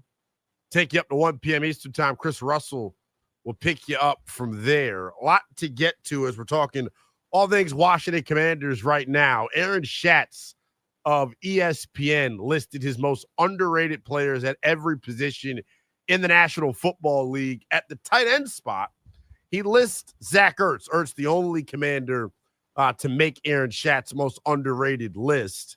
Zach Ertz coming off of a big 2024 campaign where he was, the bona fide red zone target for the Washington Commanders. 66 catches, 654 yards, and 7 touchdowns. He was the go-to guy for Jayden Daniels in the red zone a season ago. The metric that Schatz gave out that kind of surprised me, I would say, with Zach Ertz throughout his career, most known, wow, as a pass-catching tight end, his 85.7% run block win rate was one of the best among starting tight ends last year. So who says you can't get better with age, right? He aged like fine wine, adding another tool to his toolbox as a player. He was a big-time blocker for the Burgundy and Gold last year as well. Anytime I bring up Zach Ertz, I think about Austin Eckler, and I think about Bobby Wagner. 3 veterans that Washington brought in. All 3 guys had pretty good success last year as well. What I want to chew on right now at 301-230-0980, I want to expand it to Austin Eckler as well, because he's also a part of the old guard for the Washington Commanders. Which of these veteran Commanders are most likely to replicate last year's success? We gave you the numbers for Zach Ertz.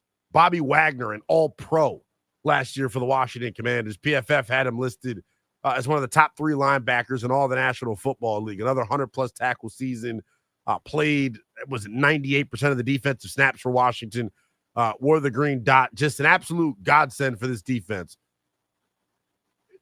Can he put up those numbers again next year? That is my question with Bobby Wagner. Now, clearly, I think in that Tampa playoff game, he played out of his damn mind. Was brilliant in that one. But there were moments during the season where Bobby Wagner did not play particularly well. And I continue to say that, look, whenever we have conversations about Bobby Wagner or anybody on this Commanders team, I am going to be open, honest, and transparent about everything, because I don't have any cut cards, right? I love this team, but I also have to be responsible with my analysis. Bobby Wagner, that's 98% of your snaps last year. I said it at the start of the offseason. I don't want him playing that volume of snaps next year. I just don't. Not anything that Bobby did wrong. I just think at some point, right, Father Time will catch up to you. It started to catch up to him a little bit last year. I do think that probably 98% definitely wasn't the plan going into the season. Right. Because you had Jordan McGee, right, and they very high on Jordan McGee. Still think they're very high on Jordan McGee. It's just he got injured at the beginning of the season and was dealing with it pretty much throughout. And so, yeah, you're going to get 98% of the snaps for Bobby when that happens. Yeah. But hopefully coming into this season, he's a little bit more healthy, can step into the role a little bit better. He's got more knowledge of the system with a full year under his belt. So hopefully Jordan McGee can kind of take the pressure off of him. I hope that that is the case. Jordan McGee, if you watch the Falcons' final game of the regular season and then that Tampa Bay Bucks playoff game, actually started each of those 2 games when they came out in their base defense. 301-230-0980 is the number. Taking your calls on who is more likely to replicate last year's success, Bobby Wagner or Zach Ertz. I wanted to throw Austin Eckler into this conversation as well, another older member of the Commanders that came in and was able to have instant success for this football team. Real quick on Austin Eckler, I know the injuries limited him last year a little bit, but I thought he was pretty damn good when he was in there and healthy. Only played 12 games for Washington, ran for a tick under 400 yards and 4 touchdowns. The receiving element of Austin Eckler's game is what really got me. 35 catches, damn near 400 yards. Here's the other thing. He averaged 10.5 yards a catch last year.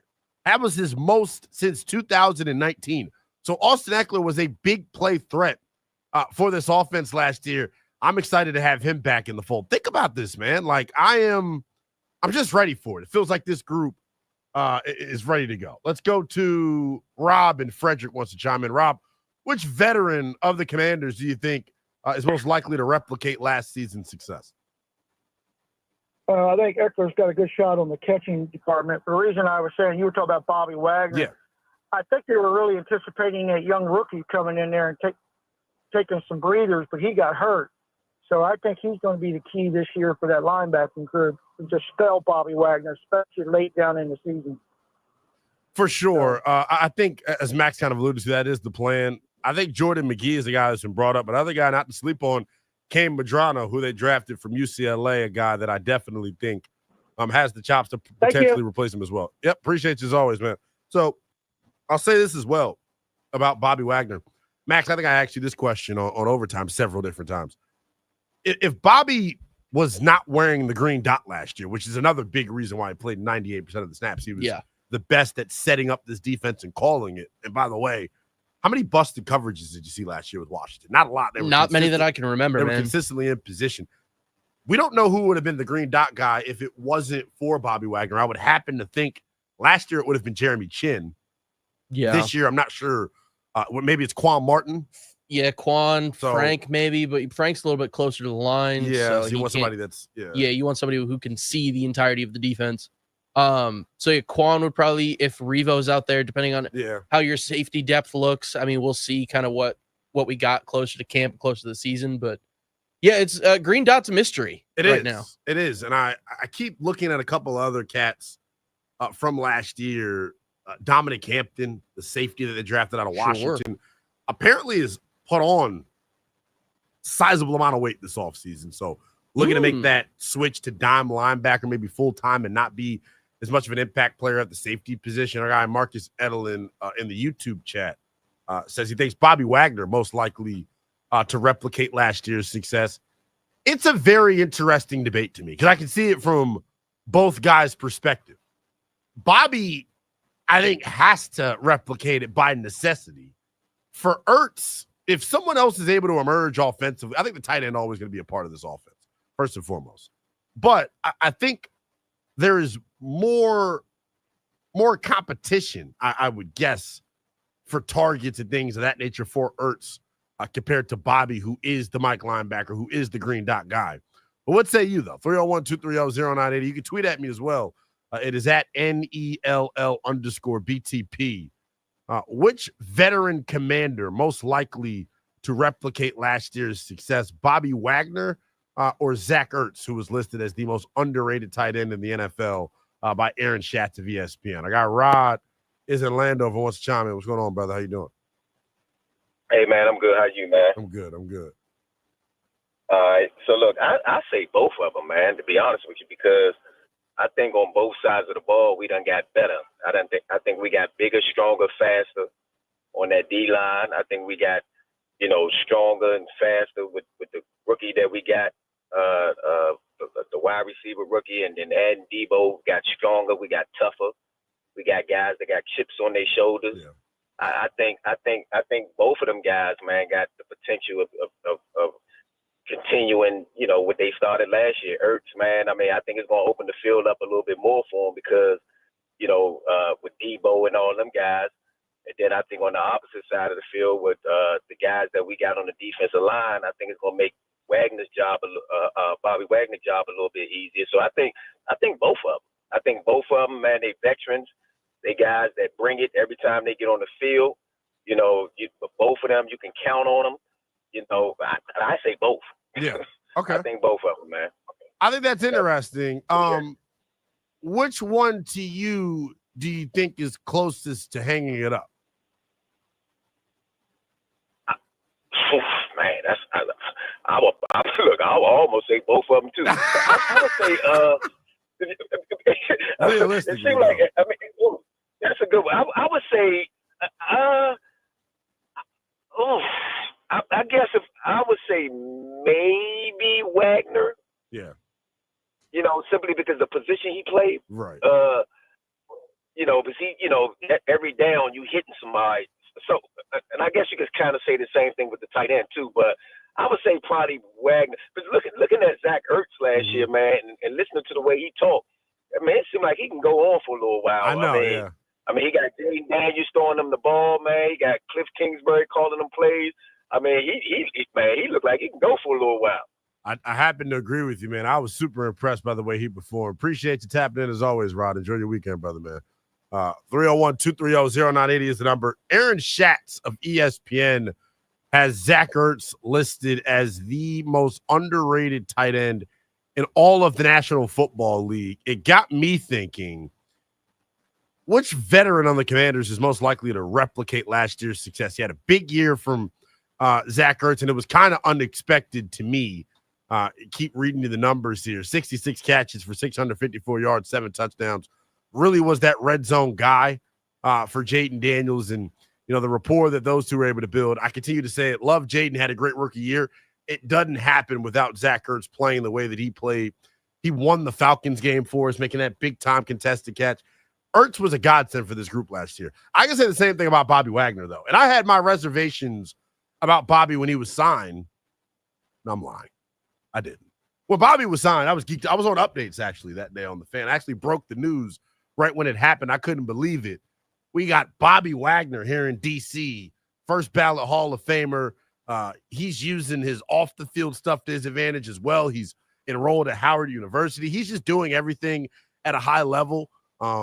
He struggled a little bit at the beginning of the season, then I think he really got into his groove after about week 4. But then, obviously, there were times where the speed that he lacks kind of showed up. Example 1, the NFC Championship game.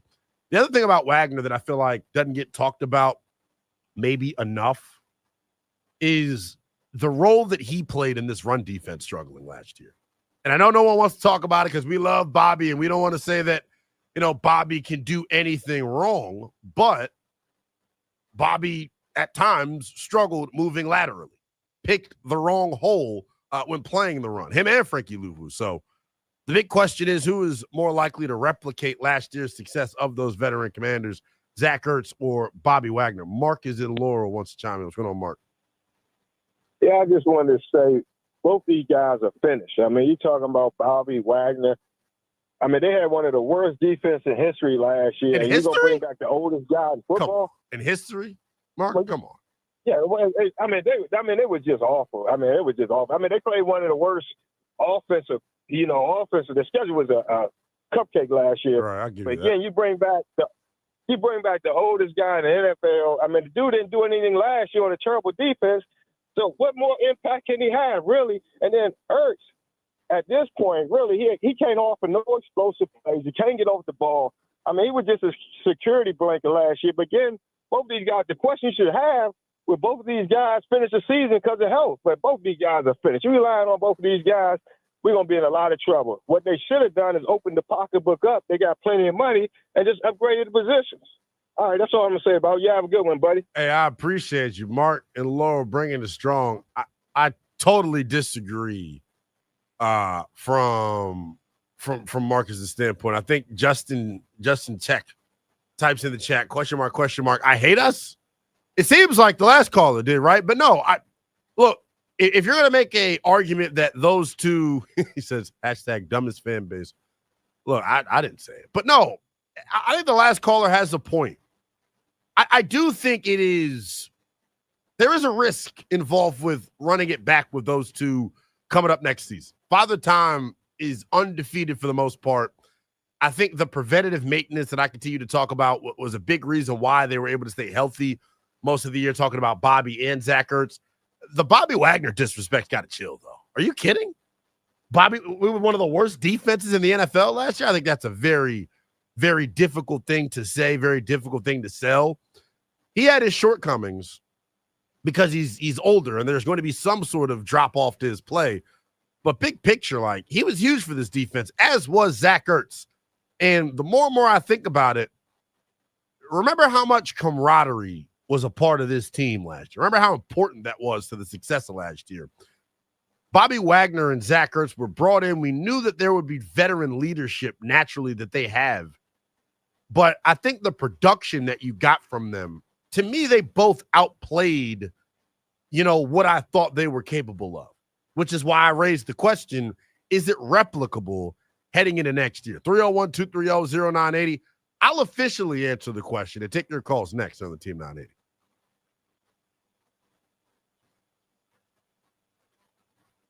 All right, big night for the Nats as they extend their win streak to 5 games. Ahmed Rosario walked it off over the Braves. Nats win 8-7. Robert Hassel becomes the first Nat to notch 2 hits and 1 stolen base in their debut. And the Panthers, they waxed the Hurricanes 5-0 in the Eastern Conference Final. In the NHL.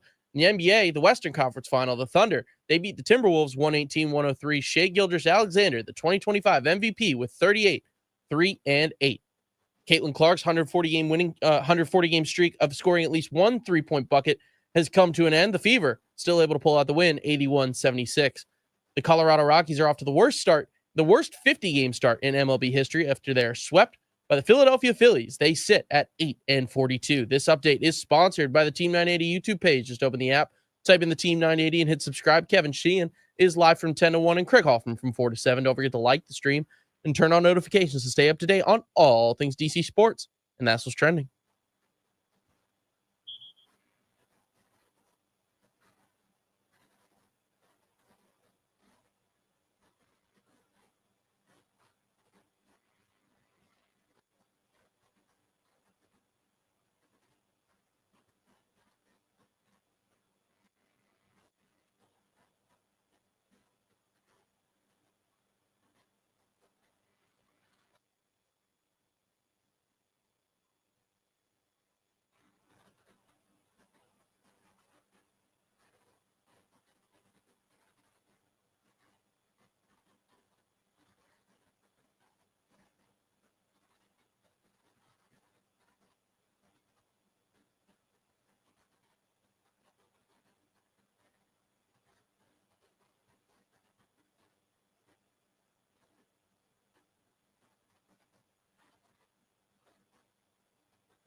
301-230-0980 is the number right here on the Kevin Sheehan Show. As my guy Uptown Mo tweets at me and says, no, Kevin Sheehan not back on Monday. I don't know when the hell Kevin's back. Man, Kevin will be back at some point. He'll be back, not next week, but the week after. You'll see you in June. Yeah, pretty much. See you in June. Myself and Denton Day will hold down the fort while Kevin is somewhere offshore making seismic bets.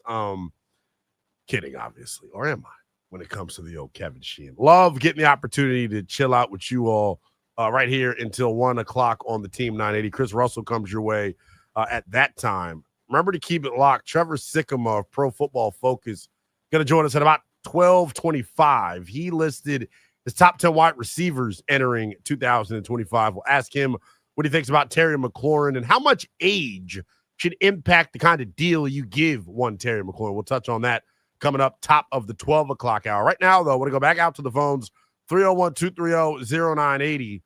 Aaron Schatz of ESPN listed as most underrated players at every position in the National Football League.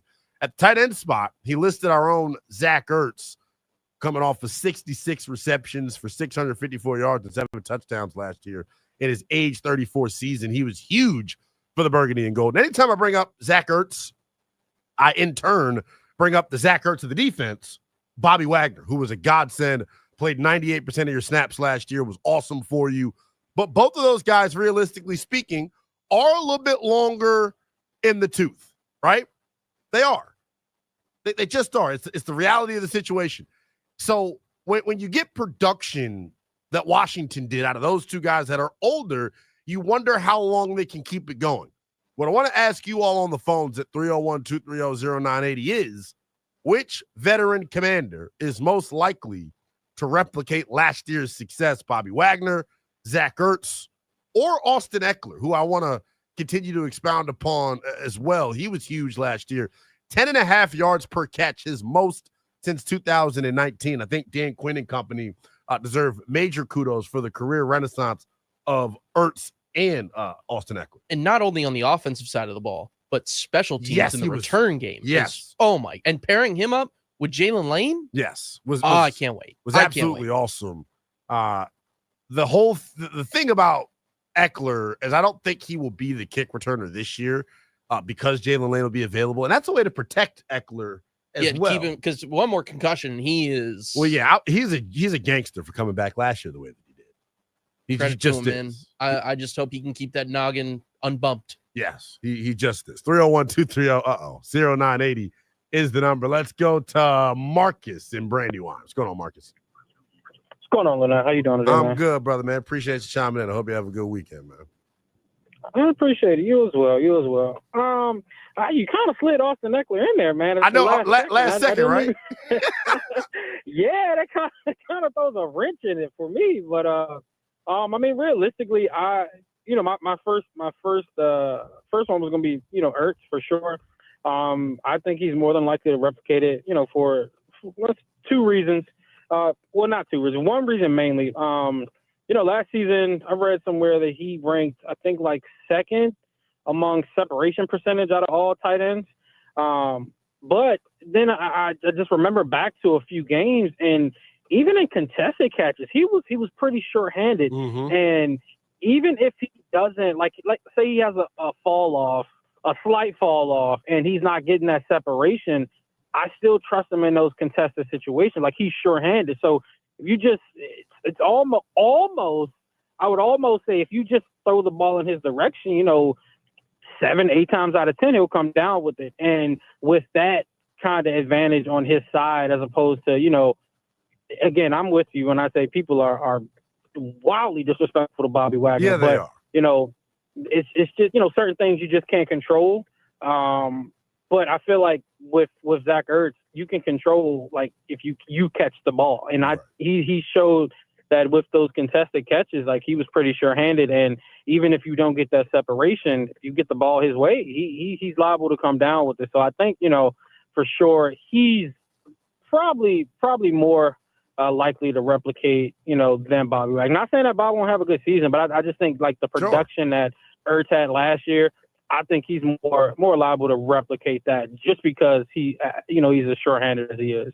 For sure. Marcus, appreciate you as always, man. Have a good weekend. So one thing about Zach Ertz, I think it was very evident to us as media members that Zach Ertz was going to be a huge part of this offense. It felt like during camp, Jaden was only throwing the ball to Zach Ertz. Like, that's how camp went. So much so that we were like, damn, is him and Terry's rapport there? Because he was targeting Ertz so much on those deep crossing routes, those deep overs. Ertz had the catch at camp last year. Ertz had the best catch in all the training camp last year. One-handed on the sideline, mossed a linebacker and a safety at the same time. And it was at that moment that I knew he still had something left in the tank. For him to go on and play all 16 regular season games the way that he did was super impressive as well. I get it, though. He's getting older. It's going to be harder and harder to create separation. But I think the thing about his game, the separation that he creates isn't really based off of his athletic ability or anything like that. It's about the nuance that he shows as a route runner. So I think in terms of Bobby, Zach Ertz, and Austin Eckler, who's most likely to replicate it, I think Ertz is going to have the best opportunity to. In terms of Bobby Wagner, I don't know. We'll see whether or not they try to phase him out naturally with a guy like Jordan McGee or Kane Madrano. Let's go to Tom in Columbia. What's chime in? What's going on, Tom? Who do you think replicates last year's success? Bobby, Zach Ertz, or Austin Eckler? God, I just off the top of my head, I was going to go Trust Way. He's, I mean, I don't understand. Honestly, I don't understand the love affair with Bobby Wagner. Anybody that thinks that we had any semblance of a defense last year. Tom, hold on for a second. Tom, hold on. I'll let you continue, Tom. Tom, I'll let you continue. I will let you continue. So let me stop you for 1 second. Yeah. Where's all of this? And I feel like I started it, Max. I feel like I kept throwing out that he played 98% and I was worried. Where's all the Bobby Wagner shade coming from, people? Everybody that's called into this point has had something negative to say about Bobby. If there's one reservation I have about him is I wonder how responsible he was for last year's lack of run game defense success, or the run game defense being terrible. How much of that was on Bobby? I don't know, if I'm being real. Yeah. That's a great point, but I think when you get all these accolades showered about this guy Wagner continuously, yet if you go back, and I said this during the season, we were getting absolutely gouged in the run game. And one great thing about the NFL is, and it transcends all the decades, is fundamentally you must be able to run the ball effectively, and number two, you must stop the run. We couldn't stop the run. I mean, if it was up to me, I would have Wagner be required to get the yards per game given up tattooed on his forehead and let him walk around with that, because I was less than impressed. And did I miss the Lombardi presentation? We got absolutely curb stomped by. Tom, your phone's breaking up a little bit. Your phone's breaking up a little bit, so we'll let you go here. But I think the point is more than received, the way Tom feels about Bobby Wagner. I think other folks in the fan base feel that way about Bobby as well. My thing is this. I watched the games last year, just like you all did, and I watched them over a lot of the times. It's hard to put it all on Bobby, but I'm not going to say he is free of blame. You won't sit up here and have me tell a lie to you.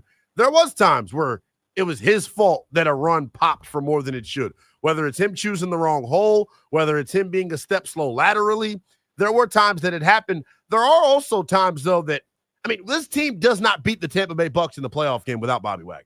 He was the best player on this defense in their opening round of the playoffs. So I think for all of the physical limitations that he has, the cerebralness that he has, lining these guys up consistently, getting the calls in and out, right? Washington, think about before Joe Witt and company came here. What was the big issue for this Commanders defense? They gave up the explosive at a very ridiculous rate.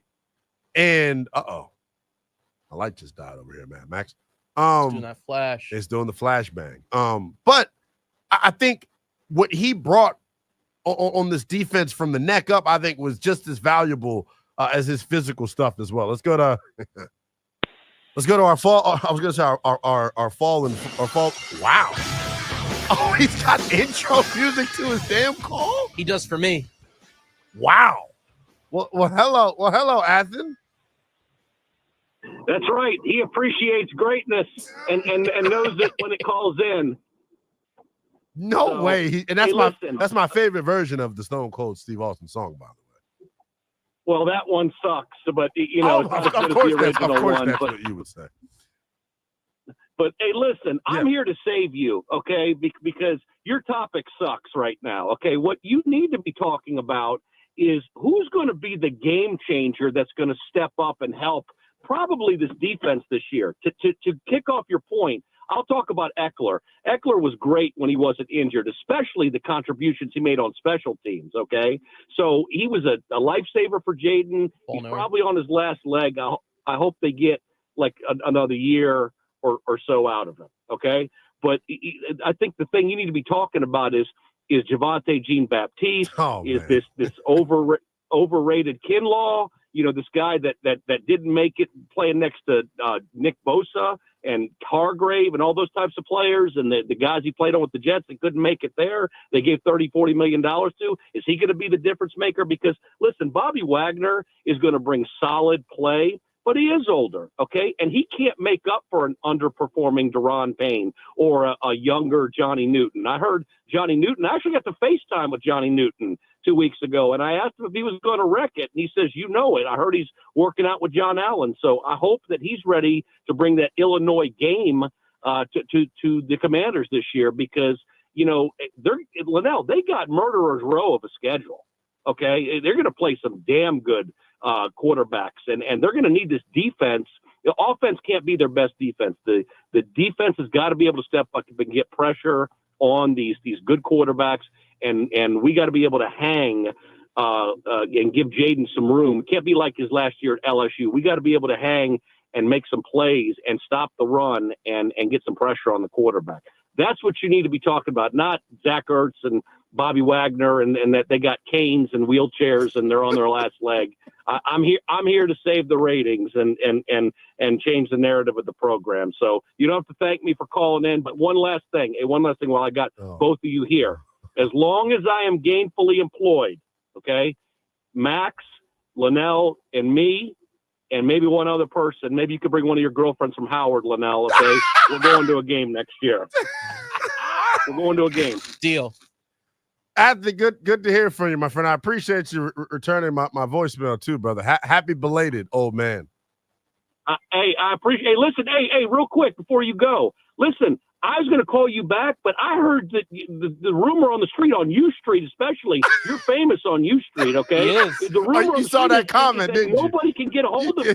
Listen, nobody can get a hold of you. Nobody can get a hold of you because you have a date every weekend with a different girl from Howard. This is ridiculous. What you do about it? Hey, I don't come first. Tell Anthony we love him. We say goodbye. 301-230. I mean, I just knew. He's not telling any tales out of school. Well, Anthony may know a little something, don't he? Let's go to Paul in D.C., my main man. What's going on, Paul? How you doing, brother, man?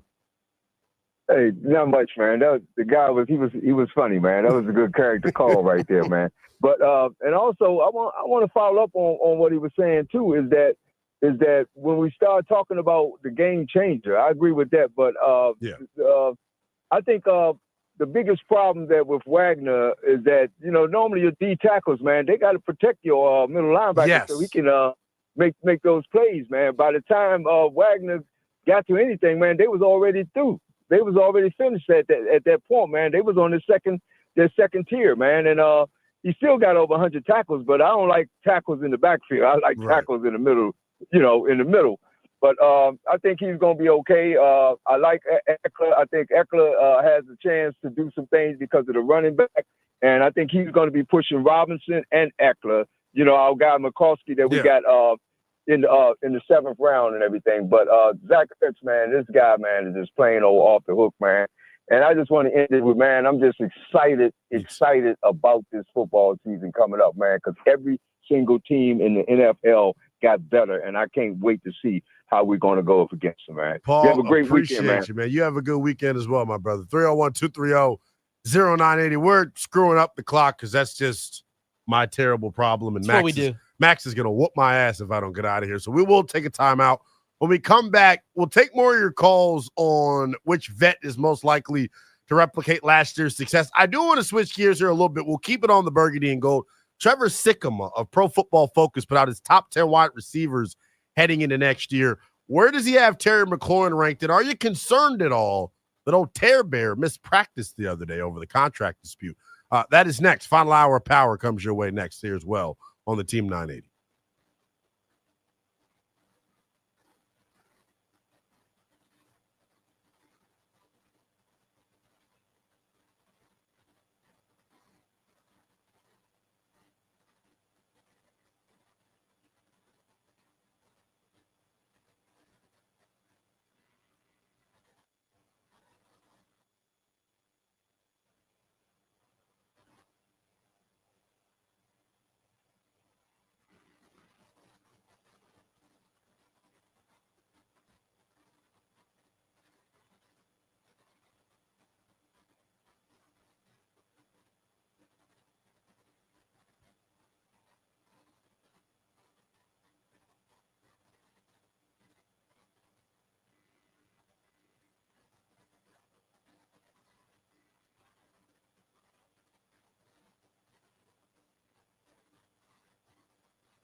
Three zero 230-0980, the number.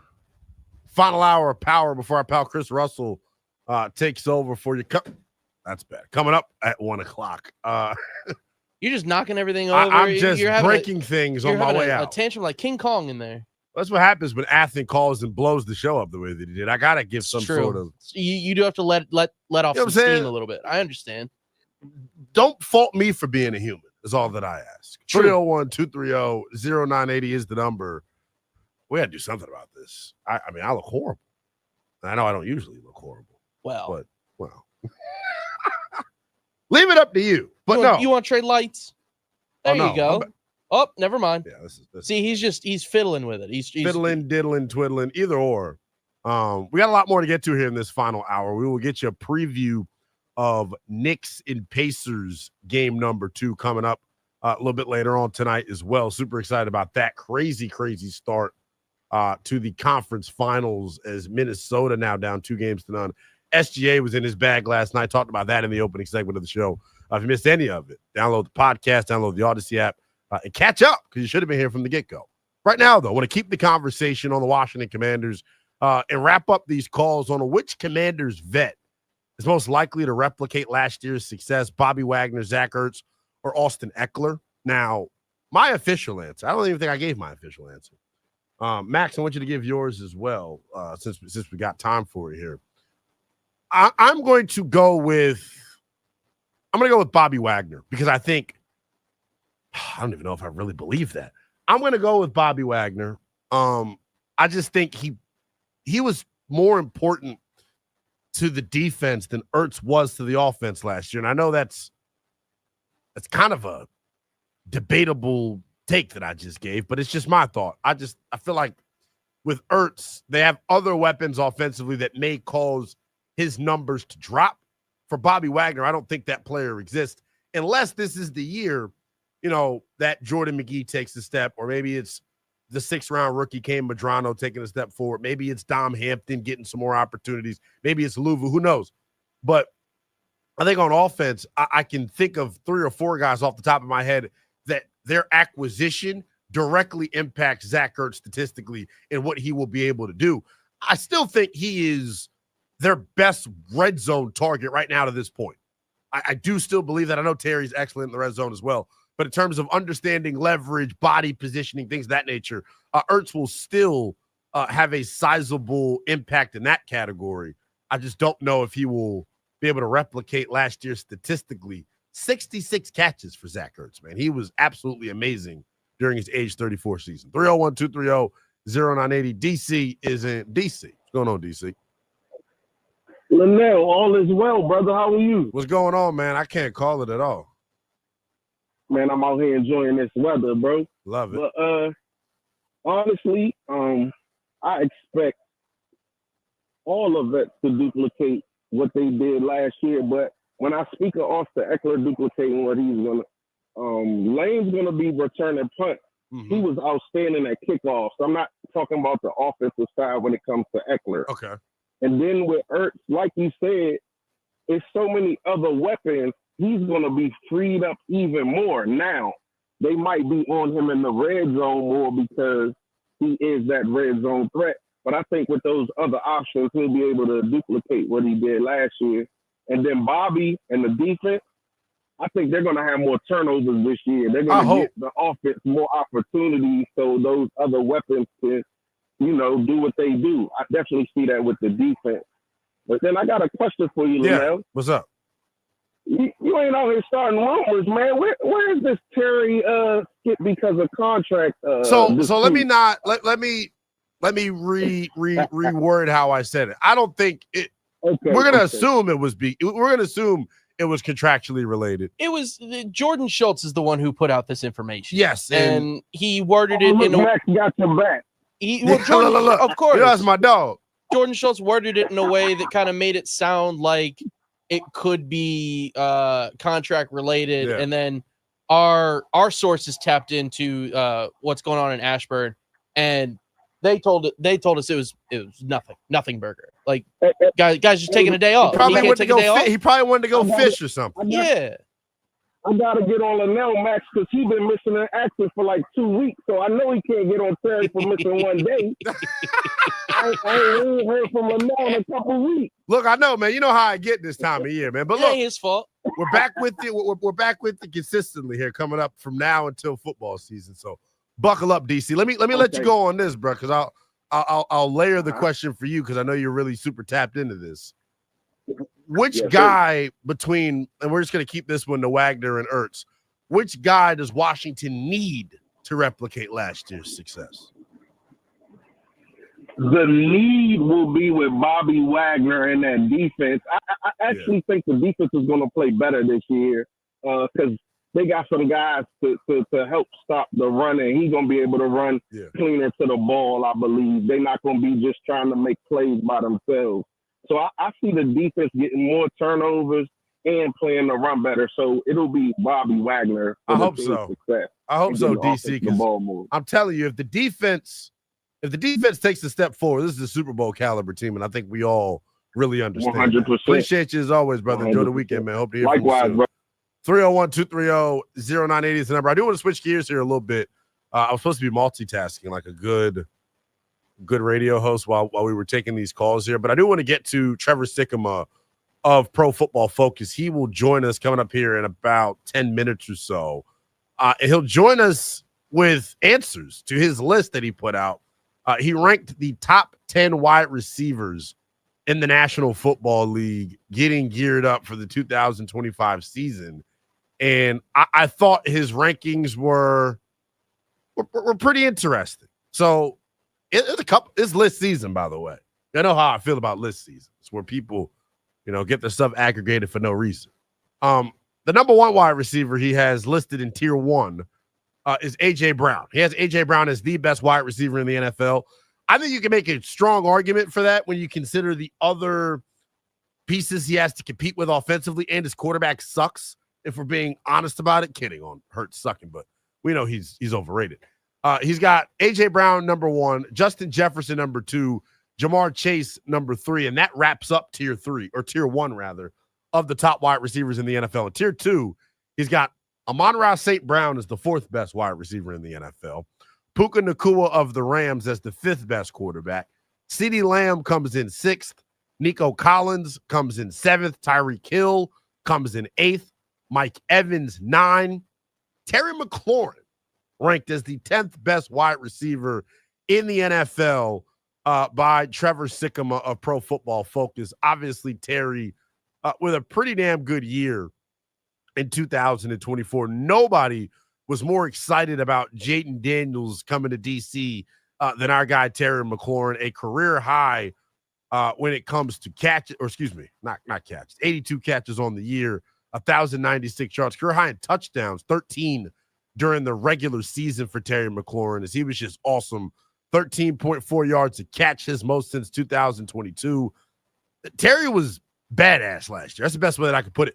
56 catches for first downs. That was tied for the most of his career as well. So Terry, deserving of his standing in the top 10 of wide receivers. It's interesting. Last year, Terry was ranked 17th on this list. And the guys that he was behind, it made you want to punch people because the list just didn't make too much sense. Here is the blurb that Sikkema writes about Terry McLaurin. He admits it. McLaurin is the toughest player to rank on this list. But regardless of where he lands, he's simply a high-level receiver. He leads the NFL in 89 contested catches since 2020 and has a cumulative wins above replacement of 1.31 over the past 3 years, ranking 7th in all NFL wide receivers. So that's very interesting, right, when it comes to where Terry is ranked and what is next for Terry McLaurin. The one thing that gets us all intrigued here is contractually there is some work to be done when it comes to Terry McLaurin. He is in line for a new deal. This is the final year of his contract here in Washington. The thing that is to the Commanders' advantage is they can franchise tag over the next 2 years if they really want to. I don't think that's the route they will go, but if they wanted to, they could. Right now, under Terry's current contract, he is 16th in the NFL in terms of per year salary. Obviously, there were a bunch of new receiver contracts given out this offseason. Jamar Chase, as well as T. Higgins. Jamar Chase set to make $40 million. So I'm looking at it from the AAV standpoint here. In terms of AAV for Jamar Chase, it's $40 million per.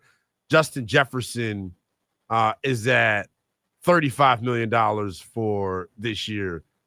Next year, this thing kind of balloons for some guys as they'll see the jump in their deal. But based off of Justin Jefferson being up here, Chase, Lamb, DK Metcalf got a new deal this offseason. He's making $33 million per. Amon-Ra St. Brown making $30 million per. Brandon Ayuk making $30 million per. It is going to cost to keep Terry McLaurin in DC long term. Like I firmly believe that. I think it should because of how talented of a receiver he is. But what I want to get into is this. Terry McLaurin is 29 years old and turns 30 in September. Would Terry's age impact what kind of deal you give him, or are you giving Terry McLaurin a blank check? Has Terry McLaurin earned a blank check from the Washington Commanders? I want your calls on that at 301-230-0980. Tampa Bay Trey will join us coming up here momentarily to expound upon this convo. But because of his age, I do think there is a legitimate convo to be had of, do we pay him? Because let's just be real. Not do we pay him, but what type of contract do we ultimately give? Jamar Chase is making $40 million per. I think you can look at Terry in his face and say, you think you're worth Jamar Chase money? And Terry would say, yeah, but I think realistically speaking, when you look at the numbers, he's probably not. I think he falls in this category of CeeDee Lamb, A.J. Brown, Amon-Ra, to name a few. I don't think he's getting the Justin Jefferson $35 million either. But here's the thing, he may, because think about it, Jets signed his wide receiver deal last year, and that was $35 million per. Chase resets the market at 40. If you're Terry, is the starting point for your contract negotiation $35 million? Is that where you start based off of Justin Jefferson's deal last year? And if that's the case, what does a Terry McLaurin contract extension ultimately look like, right? So if it's $35 million per, I think the sweet spot for a deal is 3 years. So if you signed him to 3 years, $35 million, that's a 3-year, $105 million deal. And in terms of AAV, it would be second most in the National Football League. That ain't bad. So I think that is the deal that Terry and his representation are pushing for. My question is, do you give him that based on a couple of different things? Age, and then look at the investments you've made at receiver. You drafted Luke McCaffrey last year with a reasonably high pick. You took Jalen Lane this past year in the 4th round. You've invested in Deebo Samuel, albeit just for one season. If that was my money, if I was throwing around Josh Harris's big-time paper, blank check. You give Terry McLaurin exactly what he wants. No reservations, no doubts about it at all. Now, if you're Terry, do you have a little bit of a sweet spot for Washington? Is there a hometown discount that comes into play? Because make no mistake about it, there are 3 more years left of Jayden Daniels being on this friendly quarterback contract. So I think Terry and his payday coinciding with that makes 110%. I also am in the camp of, if Deebo plays well, I'm paying his ass this offseason as well. People are looking at Deebo with some 1-year rental. I completely disagree. I think it's ultimately dependent upon how well he performs. You don't let good football players walk out of your building. And the other thing is, like, salary cap's going to go up. Prices are going to go up. So you might as well make these deals as soon as you can.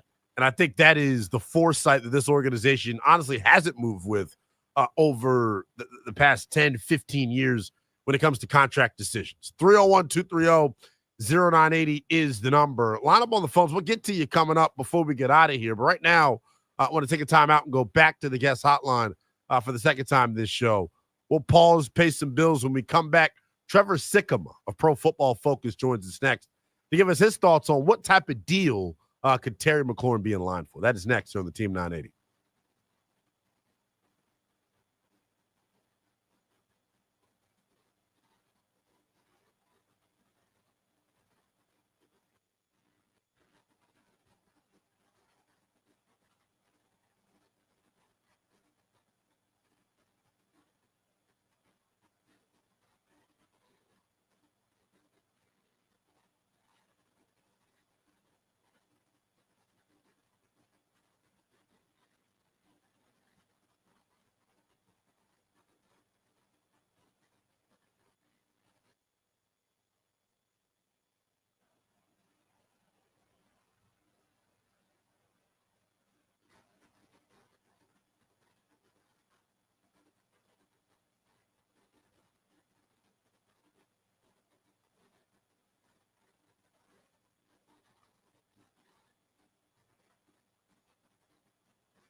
Still rocking and rolling right here on the Team 980. We're always live and free on the Odyssey app as well. Lynnell Willingham taking you up to 1 p.m. Chris Russell will follow things up. Right now, we go out to the guest hotline. For the second time this show is where we will continue our conversation surrounding Commanders wide receiver Terry McLaurin. We're joined by the man of the hour. We've been talking about you all hour, big fella. Trevor Sikkema, better known as Tampa Bay Trade, joining the program. Lead draft analyst for PFF. Make sure you check out him and my guy Connor Rogers for the NFL Stock Exchange show. You can check that out on YouTube. Just a handsome duo, if I might say, myself, Trevor. I appreciate you giving us some time, man. I feel like it's been forever. I know. I appreciate you having me back on, man. I know when you texted me to come on the show, I was like, oh, man, I haven't popped on with Lynnell in a little while. So this would be a lot of fun. I appreciate you having me. Yes, indeed, man. I always love talking to you during this time of years because I call it list season, Trevor. Everyone's putting out their lists ahead of 2025. Last year, I believe PFF had Terry McLaurin ranked as the 16th best wide receiver in the NFL. This year, he jumps all the way up to 10. Trevor, I want you to explain the first line of this blurb. McLaurin is the toughest player to rank on this list. Why is your evaluation of Terry oftentimes so difficult? Yeah, I think it's because, one, ranking wide receivers in the NFL, especially when you were in, I would say, like tier 1, tier 2, tier 3, really the top 20 wide receivers, it's very difficult. Like it's razor thin margins for a lot of these guys. And then especially once you get outside of, I would say, the top 8, like a lot of it's kind of preference and style. And so I think that when you look at a guy like McLaurin, he suffers from being really good at everything, but maybe not having that like Hollywood type of trait. Right? Like think of Drake London or Mike Evans, right? Or even T. Higgins, right? Like these when you think of these wide receivers, you think of that ability to be above the rim, the red zone, the contested catching, their work when it's scoring touchdowns, when space is at a premium. It's easy to envision that. Or if you think of guys like, let's say Jalen Waddle, right? You automatically think of, okay, the speed, the explosiveness, world-class speed. When you think of Terry McLaurin, he's just a damn good wide receiver. But then it's like, okay, well, what's his calling card? Why am I putting him exactly above a T. Higgins or a Jalen Waddle or a Devontae Smith or something? And so sometimes Terry suffers actually from being really good at everything, which is a funny way to go about it. And ultimately, I landed with him at number 10 on my rankings. And I'll be honest, I had him sort of all over the place, like within that range, anywhere from, I think I considered him like 9 to 15. I feel like he could have gone anywhere. But the more that I looked at it, the rest of that blurb as you read it, you talk about DK Metcalf or Mike Evans or Drake London and all these guys who have great contested catch ability. Terry McLaurin has the most contested catches of any receiver since 2020. And I looked that up as I was doing research, and I was like, okay, well, I'm not going to fault him for that, certainly. And then last year, we got to see what he was like with a true franchise quarterback throwing him the football. And I just feel as though we got to see more of the best of Terry McLaurin throughout the entire year because of his connection with Jaden Daniels. And a metric that we have at PFF that it's not quite PFF exclusive, but we're one of the only places that's really doing it publicly, is that wins above average metric that we have. And really, in a 3-year sample size, which is something I tried to do for this exercise, I was ranking a lot of these wide receivers. I'm looking at 1-year sample size. What have you done for me lately last year? But then I also like to do the 3-year sample size as well. Terry McLaurin, 7th in the NFL amongst wide receivers for wins above for wins above average. So it showcases that this is a guy that has the argument to be called a top 10 wide receiver in the NFL. And obviously having him at number 10, I've got him right there on the edge of that. So our friends at the 33rd team actually credited him with the most yards via the go route last year, 384. So when we talk about like that special trait in him, maybe not just having one thing that sticks out, I think that stat kind of speaks to it perfectly. He's great at contested catches. He also can take the top off of a defense. You mentioned him and Jaden Daniels this past year, getting to pair up with each other and helping Washington's offense be one of the more explosive ones in all of the NFL. How do you think the additions of Jalen Lane and Deebo Samuel impact Terry McLaurin from a target standpoint? And do you still think, he will have the same statistical or similar statistical output as last year? Well, volume might go down a little bit naturally, but I will tell you that it's sort of the answer that I think everybody would give is I think the efficiency only goes up, right? Yeah. I think that you have the ability to put him in a lot of really good situations. I like Jalen Lane and Deebo Samuel specifically because it pairs very well to what you just said there. I think that people think that Jalen Lane, oh, look at this guy, he runs super fast. He's going to be able to take the top off the defense himself. They'll send him deep on vertical routes, and they will do that with him. But if you watch his film at Virginia Tech last year, Virginia Tech was trying to get the ball in his hands in any way. Yeah. And that meant, screens, slants, but even wide receiver reverses. They were giving this guy the ball behind the line of scrimmage. And so you think about Deebo Samuel and when he was at his best back in 2021 being utilized as a wide receiver and also a running back at times with what he could do out of the backfield as a ball carrier. You've now got two guys that you lean on pretty heavily in that area. And I think that just really frees up Terry to be more of that intermediate and deep wide receiver on the team. As the defenses have to creep up, you're hoping that, they're going to have to creep up a little bit to guard Deebo Samuel and Jalen Lane. That's when Terry McLaurin can really help you and kill the other team deep down the field. And, he is fast, right? Yes. I don't want to take anything away from Terry McLaurin, but it's funny. It's a little bit less explosive. It's a little bit more smooth. And then I think that the calling card for him deep down the field is that deep ball tracking and that separation that he creates right as the ball is coming in. It's so subtle. It's so smooth. It's so savvy. And again, the way that Terry McLaurin wins isn't always Hollywood. It's not always the way that people get to point to and say, like, yes, elite dominant here. But when you put all the pieces together, you get a top 10 wide receiver in the NFL, I think. And I think that, again, just having Jaden Daniels and allowing him to showcase that more with that franchise quarterback throwing him the football, it just became too obvious to where I said, you know what, we've got to bring it. We've got to move. Too many years now we have said, well, if McLaurin had a great receiver, he did. Yeah. And he showcased us that he was able to do all of this at an even higher level with a great quarterback throwing in the football. And with that, I think you have to move him up those rankings. And Trevor, you know how we are here locally in D.C. I credit us as one of the smarter fan bases in the NFL. People were ready to riot. This offense was scoring 30-plus points a game early in the season, Trevor, and Terry wasn't getting the ball. People were ready to riot about it. Cliff did a nice job moving him around. I know it was something that you all wrote about last year. I'm excited to see how he evolves. He was not at the OTA session the other day. My sources internally in D.C. say it's not a big deal. One could think it's because of the contract that is looming for him. Right now, his $22.7 million AAV ranks 16th in the National Football League. Where do you think he slots when he puts pen to paper on this new deal? And then I guess a two-parter for you. Should there be some hesitancy with Washington to give him the bag, so to speak, because this is his age 30 season coming up? Yeah, I without having the list right in front of me, I would say that I think he'll land somewhere between the 5th and 8th highest paid wide receiver in the NFL when he gets this new contract. Like I think is real quick, Trevor. 5th AJ Brown at $32 million, 8th Tyreek Hill at 30.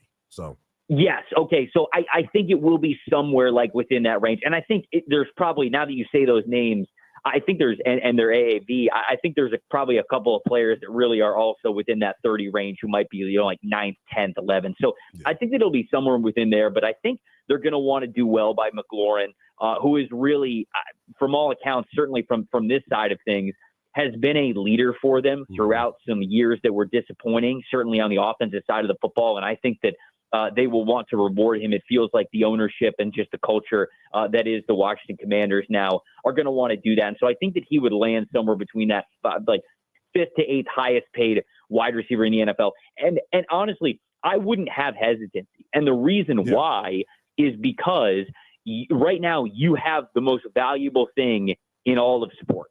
And that is a franchise caliber quarterback who is playing on a rookie contract, even with him getting drafted number 2 overall, because you think about it, Jaden's going into his 2nd year of his rookie contract. That rookie contract goes at least 4 years, likely that 5th year option. But of course, I think Washington will probably do the right thing and will probably get ahead of that once they get to that 4th year.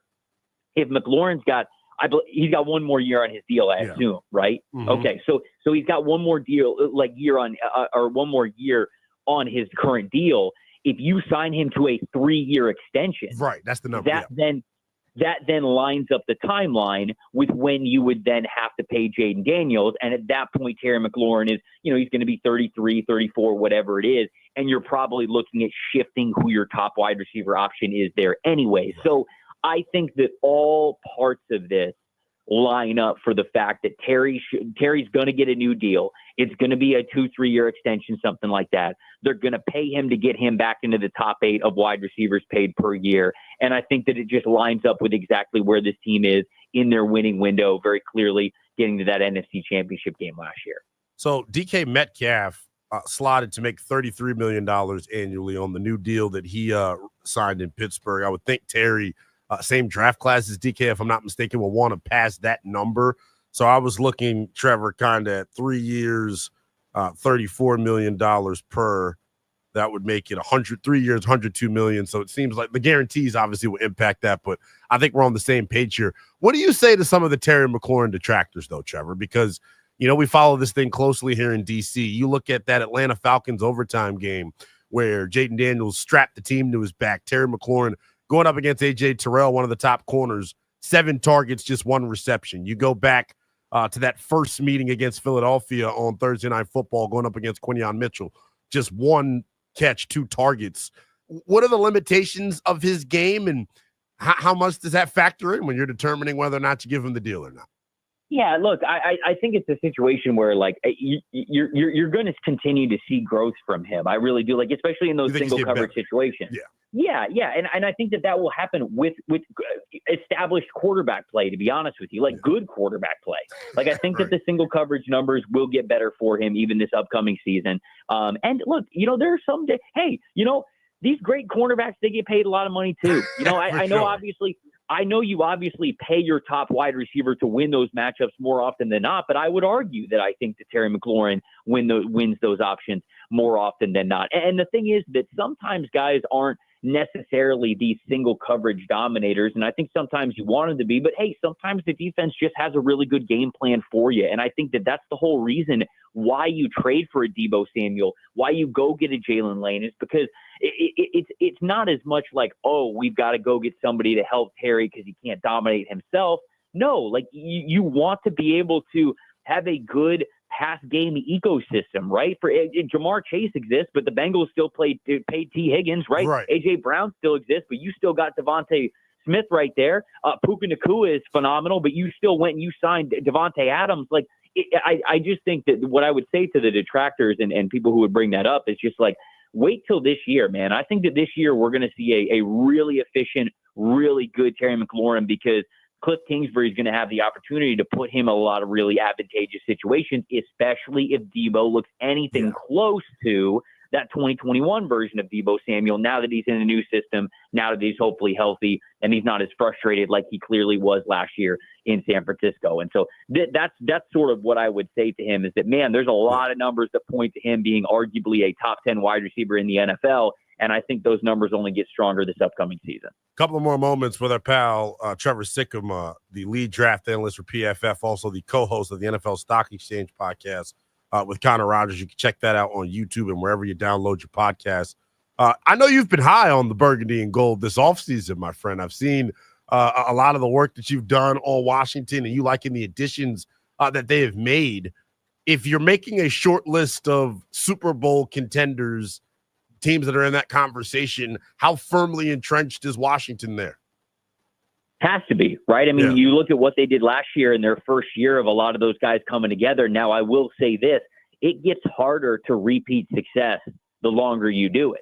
So it will certainly take the next step for Jaden Daniels. It will take the next step specifically for Cliff Kingsbury, right? Because there are a lot of times where Kingsbury has had success in this league or college football or whatever it is, and then he kind of gets figured out a little bit here. So he absolutely has to evolve. But you look at this roster, it's still a really great roster. I like the additions that they have made. I am a big Dan Quinn guy, somebody who I think can get the most out of his players. The players absolutely love him. I think that we saw that even in the last couple of years that he was struggling with the Atlanta Falcons. Those players still played for him at all times. And so whatever these guys have in the tank, I think they're going to give it to this team and to this coaching staff. And so you have to absolutely have Washington in that category, because they were one game away from it last year. So I think that this is a team that got better. I am a little bit worried about their front seven. I think a lot of people are. Yeah. Like, if there's an area that I'm really concerned with, it's that, as well as certainly the secondary and how it's going to shape out, right? How good is Marshawn Lattimore and how available is he going to be for them this season? How much can they get out of that second-round pick in Trey Amos, who I was a big fan of, but we'll see. It's tough to play corner as a rookie in the NFL. And then what are you doing with Mike Sanders still? Is he playing more in the slot? You keeping him to the outside? What are you doing with the rest of that cornerback group? So I actually think that it's going to continue to be fireworks for them on the offensive side of the ball. But, can that defense be a little bit more stout, really take that next step and maybe even get them into the Super Bowl this year? They're going to have to, going up against a much more difficult set of offenses in 2025. You brought up the front seven. Real quick, your thoughts on some of their immediate replacements, Trevor, because this is where some of the detractors go and point. You swapped out John Allen for Javon Kinlaw. You swapped out Jeremy Chin for Will Harris. I think anybody with good football eyes would tell you they downgraded at both of those two spots. How much of an impact do you expect that to play? I think Marshawn, like you mentioned, is the linchpin of the defense. Right. If he plays well, everything changes.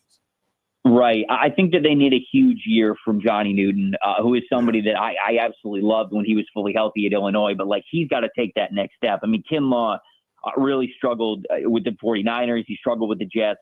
I guess I can sort of understand the familiarity of him coming over and playing for a familiar commander system. But I'm a little bit wary of how much money they gave him. I like the Dietrich Wise addition, but I think he's more of a rotational depth guy. Dorrance Armstrong, I guess you're leaning on him. I mean, he's kind of got to be your sack guy this year, and he's got to take that next step as well. But to me, a lot of it revolves around Johnny Newton, because if Newton is good, then all of a sudden you got him and Deron Payne in the middle.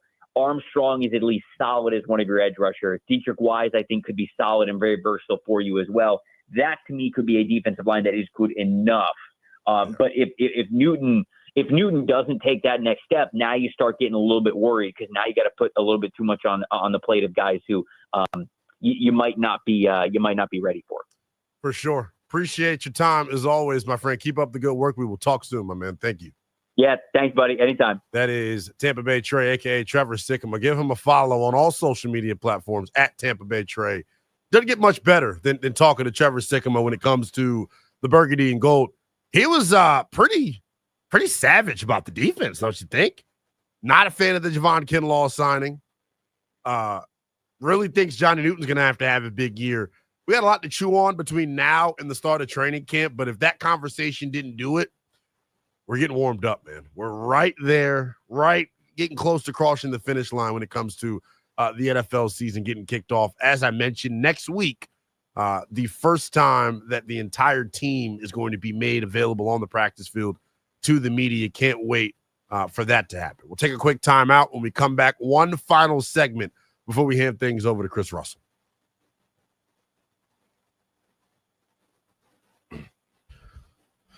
All right, last night, the Nats, they walk off the Atlanta Braves. They win by a score of 8-7. Robert Hassel becomes the first Nat to notch 2 hits and 1 stolen base in the Nationals debut. The Nats extend their win streak to 5 games. The Panthers, they wax the Hurricanes 5-0 in the series to take a 2-0 lead.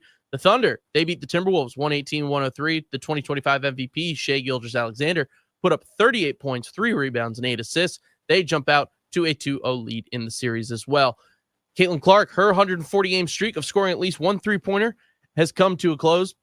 The Fever still able to pull out the win 81-76. And the Colorado Rockies, they are off to the worst 50-game start in MLB history after they are swept by the Philadelphia Phillies. They sit at 8-42. This update is sponsored by the Team 980 YouTube page. Just open the app, type in the Team 980, and hit subscribe. Kevin Sheehan is live from 10 to 1 and Craig Hoffman from 4 to 7. Don't forget to like the stream and turn on notifications to stay up to date on all things DC sports. And that's what's trending.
Big thank you to our guy, Trevor Sikkema, who just joined us and came off the top rope a little bit, man. And look, it's real. He has some question marks about the Commanders' defense as they get geared up for 2025. One guy he doesn't have questions about, Scarence Terrence, as I have nicknamed him, one Terry McLaurin, a.k.a. Scary Terry, in line for a brand new contract. This is the final year of his rookie deal. And Trevor Sikkema had him ranked as the 10th best wideout in the National Football League, up from 17th a year ago via PFF's rankings. I think Terry is in for a big-time season again. I think he's proved himself as a bona fide star at the position. Our guy, AJ, who is 1/3 of the Trapper Dive podcast, AJ, DC Sports Dre, Jamal Forrest. Make sure you check them out wherever you get your podcasts. Always love tapping in and joining them on occasion. He typed in the chat on X, would take Malik Neighbors over Terry McLaurin right now. Even with a better quarterback, he disappeared in games. He's referencing that Falcons game on Sunday Night Football. He is referencing that Thursday Night Football game against Philadelphia, that Dallas Cowboy game, the second Cowboy game where he scored that 80-yard touchdown, 86-yard touchdown at the end. He had 102 yards on the day. So before that, he was in no man's land against the second and third corners of the Dallas Cowboys. So anybody out there, that wants to, take umbrage with Terry and his lack of production at times, you are, more than free to do so.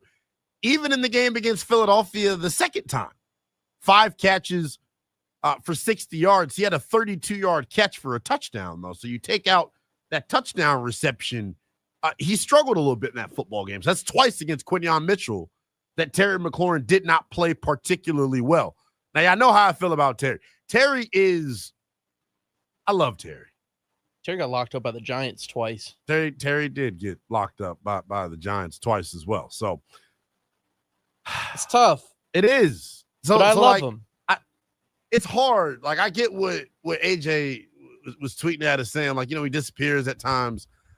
The numbers we just read, you show you damn right he disappears at times. But there are also, for every Giants game that he has, there's that Saints game where he goes 7 for 73. Exactly. He really should have had 10 for 190. There's the Bengals game where he goes four catches for 100 yards and a tutty. Could have had more than that in that game. Yeah. So it's difficult with Terry. The one thing that Trevor said that I actually totally agree with, and you don't a lot of the times hear this about a player that's entering his age 30 season. He thinks Terry's got room to get better. And I agree with that as well. I think he is continuing to layer his game and become a better football player all around. Did you know the number that I gave out, Max, that he led the NFL in deep and go route yards last year? Really? Like that's via the 33rd team. Given that Jaden Daniels is a quarterback, that shouldn't surprise me as much as it does. Right. Because Neighbors and Brian Thomas, yeah. Correct. Yeah, Jaden's the slot fade merchant. Mm-hmm. But yeah, that's a really interesting number from Terry. Because you don't think of Terry as like the run straight down the field and burn a guy. That's just like, right. Dude, like he's more of the route runner, the incredible hands. Contested catches, tough catches, It's interesting because I think we all appreciate him here locally. I think last year, going into the season, with his 17th overall ranking, I remember sitting here with Chris Russell, like we were having the convo of like, is Terry underrated or overrated here? Mm-hmm. And I think we had a mixed bag of calls. Jaden, in his rookie campaign that he had, definitely, I would think, just from Twitter, calls, you name it, he allowed Terry to recapture the fan base emotionally, so to speak. And I think statistically and just from a pure play standpoint, he's been the same guy, and I'm not saying that as a slight. Like, he's steady Eddie, Mr. Consistency, stays after practice and catches balls, a pillar in the community.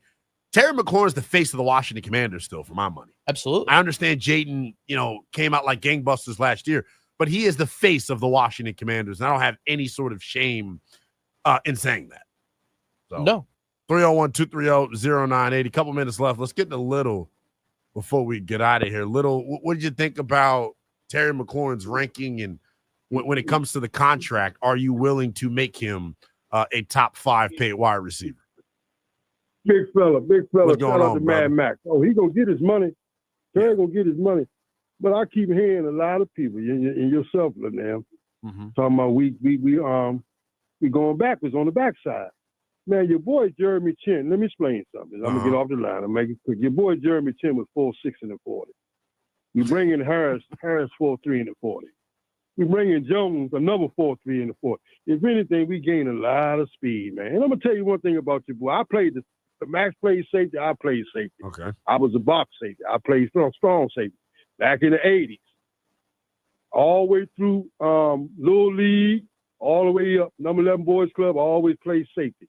One thing about a safety position, you got to control your angle when you're ready to bring that wood. And your boy, man, was out of place about 5, 6, 7, 8 times, man. I give you that, Little. I'm telling you, that was his big problem, especially early on. Yeah, man, and I like. You know what? You know where that come from? Man, if you got the speed, you right up in that running back chest, like I told Matt. Yeah. You right up in the receiver's face. If you got speed, you can't. Hey, man, look, speed take away a lot of things. Speed kills. Your boy was just a step slow. Yeah. Now, if I was him, I'll put on 15, 20 pounds to try to play linebacker. And I'm gonna tell you one other thing I like to see. My man McCaffrey, I call him White Chop. The wide receiver is loaded. If you're listening to me, White Chocolate, man, get on them weights, get you some beef jerky and broccoli, and line up with the running backs this year. Line up with the running backs, young man. Yeah. Show them people. Little, remember last year, right? Tape out on your brother. You remember the video I put out last year, Little, of him working with 15, 20 pounds. Get in the weight room. Beef broccoli and jerk broccoli. What'd you say? What'd you say, Little? Beef broccoli and what? They call beef broccoli and jerk broccoli. They got it at any Jamaican store.